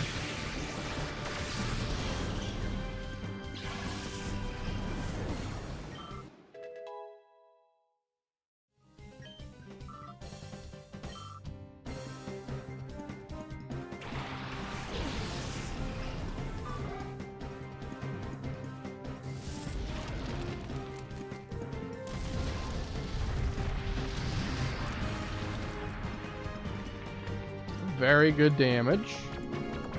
Charm does nothing because we have special attackers on the field. I think Thunderbolt could take Minun out at that range. I don't know if Thunderbolt would kill Ledian because Ledian has some pretty good special defense. Yeah, good. That kills.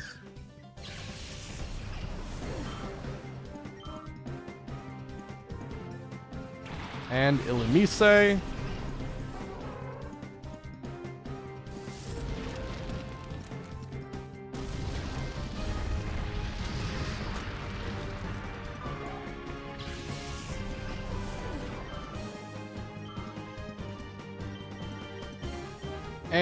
And that's one battle done. Not all of them are going to be this easy, though. They get harder as you go. Alright, what's the next trainer? Next trainer is Viper, Murkrow, Paris, and Shadow Growl. Oh, and also Paris is Shadow. Okay. So 2 Shadow Pokemon on just some random person's team. That's pretty crazy.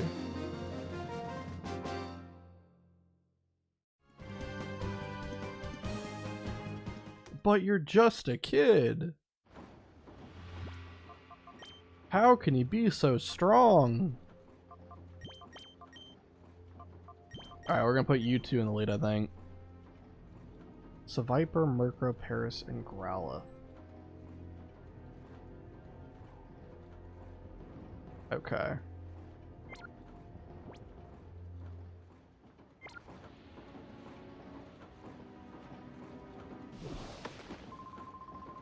Hey now, wasn't anyone keeping watch at the entrance? Cypher Peon Humma would like to battle. So Viper and Murkrow.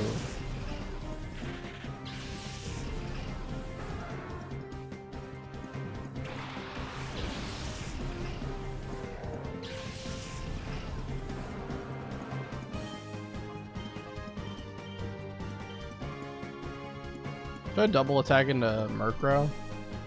Nah, I'll attack the Viper.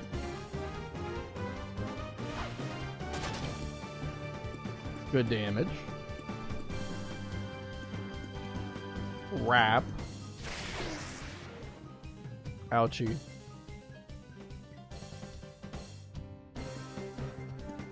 Does return kill Viper? Maybe. Yep. Awesome. And then Brick's definitely going to kill Murkrow here. And return should kill Paris. I'm pretty sure this Murkrow only knows Peck. So even if it does attack Hariyama, it's not going to do that much damage because it's, you know, just not a powerful move.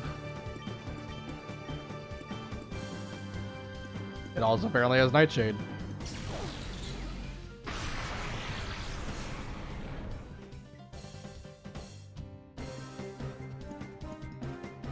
Alright, return definitely kills Paris. Hopefully no Effect Spore or anything like that. But I guess if Effect Spore did activate, I have Lumberry.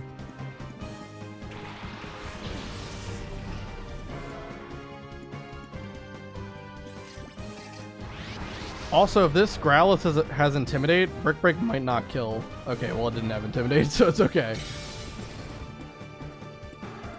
As mentioned before, only the first Pokemon that we encounter can be caught, so like this Growlithe and Paris, they're not allowed to be caught. We already got Zangoose from Cypher Key Lair.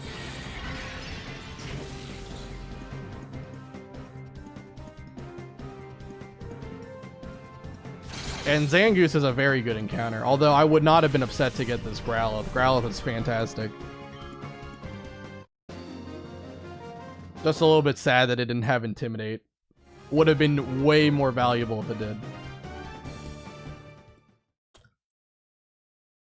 But who knows? I mean, we still have an encounter from Realgam Coliseum, so maybe when we eventually do that, maybe they show back up. Maybe it has Intimidate now, like how it worked with Mawile. I'm still... That's still one of the craziest things that's ever happened to me.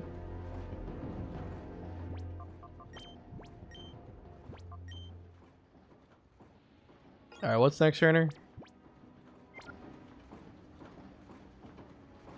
Why am I moving to the left? I'm not touching the analog stick. What? Okay. Phenomenal. We are, like, slightly moving to the left every so often. Great. We got a ghost or something. So it's Shelter, Rhyhorn, Swalot, Golbat, and Sharpedo. Okay. That's next.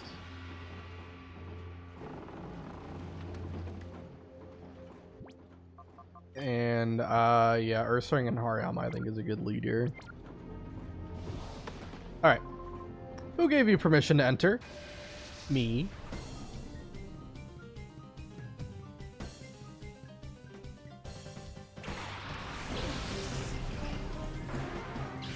Just have to watch out for Golbat, because I'm sure Golbat has like wing attack or something.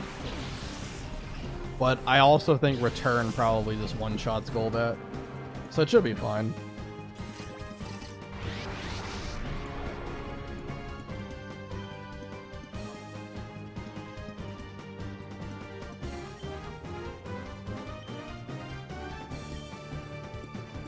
Is Ursaring or Hariyama faster? Ursaring is faster. Okay, gotcha. Alright. Good to know. Actually, let's just, let's fake out and return Shelter. Or, I don't know what I want to do. I guess I'll just do this. That's fine. Turn does good damage to Shelter. Brick Break probably kills Rhyhorn.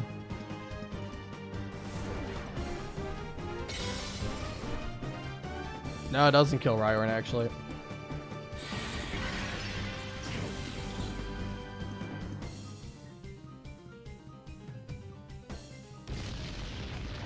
Dig.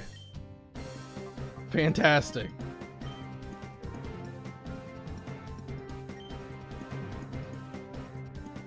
Alright, let's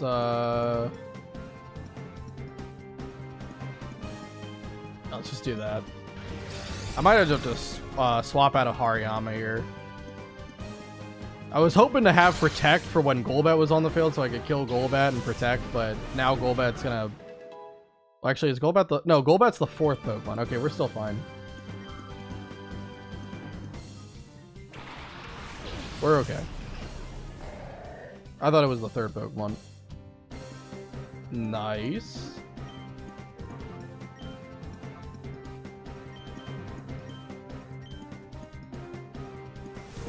Alright, Rhyhorn's down. Gonna do a lot of damage to Swalot.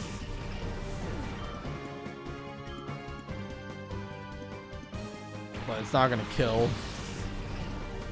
Swalot do be pretty bulky.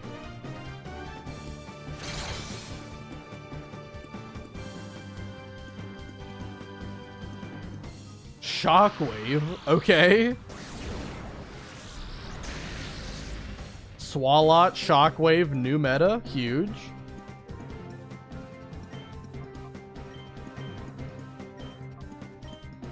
Alright, Protect and Return on Golbat. That should kill Golbat. I would be surprised if it didn't.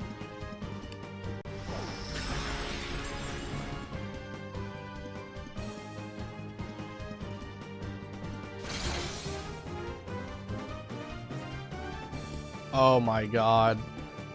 What a tragedy. Alright, I'm swapping then. I can't risk Wing Attack hitting Hariyama here. I guess we'll go to Electrode then. Yeah.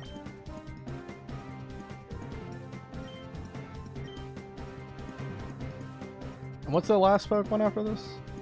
Sharpedo, okay. That's fine. Then I'll kill Swalot then.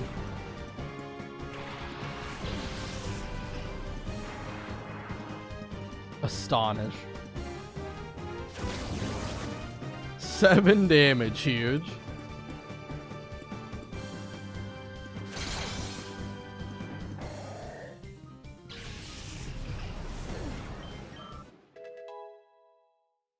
Nice.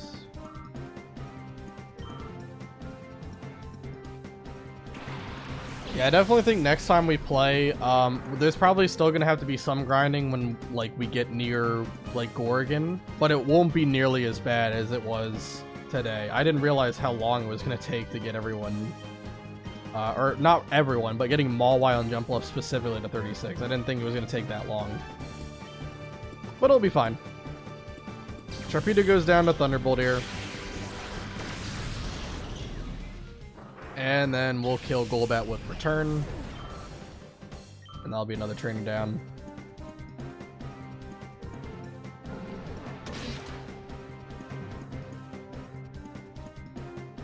Oh, come on, really? We flinch. Alright. Still goes down. We still get through the fight. Yeah. I think that's probably where I'm going to stop. Because next time, we're going to have to do a little bit of grinding. Because the next couple of trainers are going to be pretty tough. Like, just looking ahead, there's some pretty scary trainers. I don't anticipate any of them being a problem. But if you get unlucky, definitely things can go wrong, right? So we want to try to minimize the risk of that. So we'll probably grind a little bit at the start. And then we'll clear out the rest of the trainers. And then we'll... anyone else who needs to get to 36 before we do Gorgon, we'll also make sure to grind them next time. And yeah, we'll take them on. And we'll see if I have my strategy that I was bold enough to say I think I can do him damageless. We'll see if I actually can, in fact, follow through with that promise. So I'm gonna get myself to the world map here,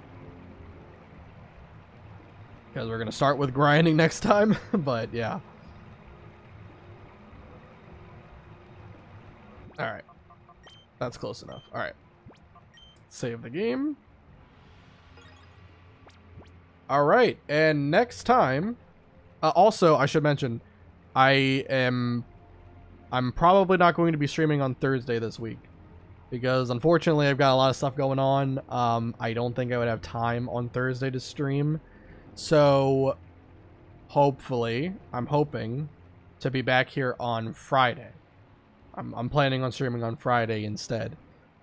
So hopefully everything will go well and I'll be able to stream on Friday. But yeah, Thursday I'm not going to be able to stream, unfortunately. It's going to be too much going on. So either way, thank you guys so much for watching.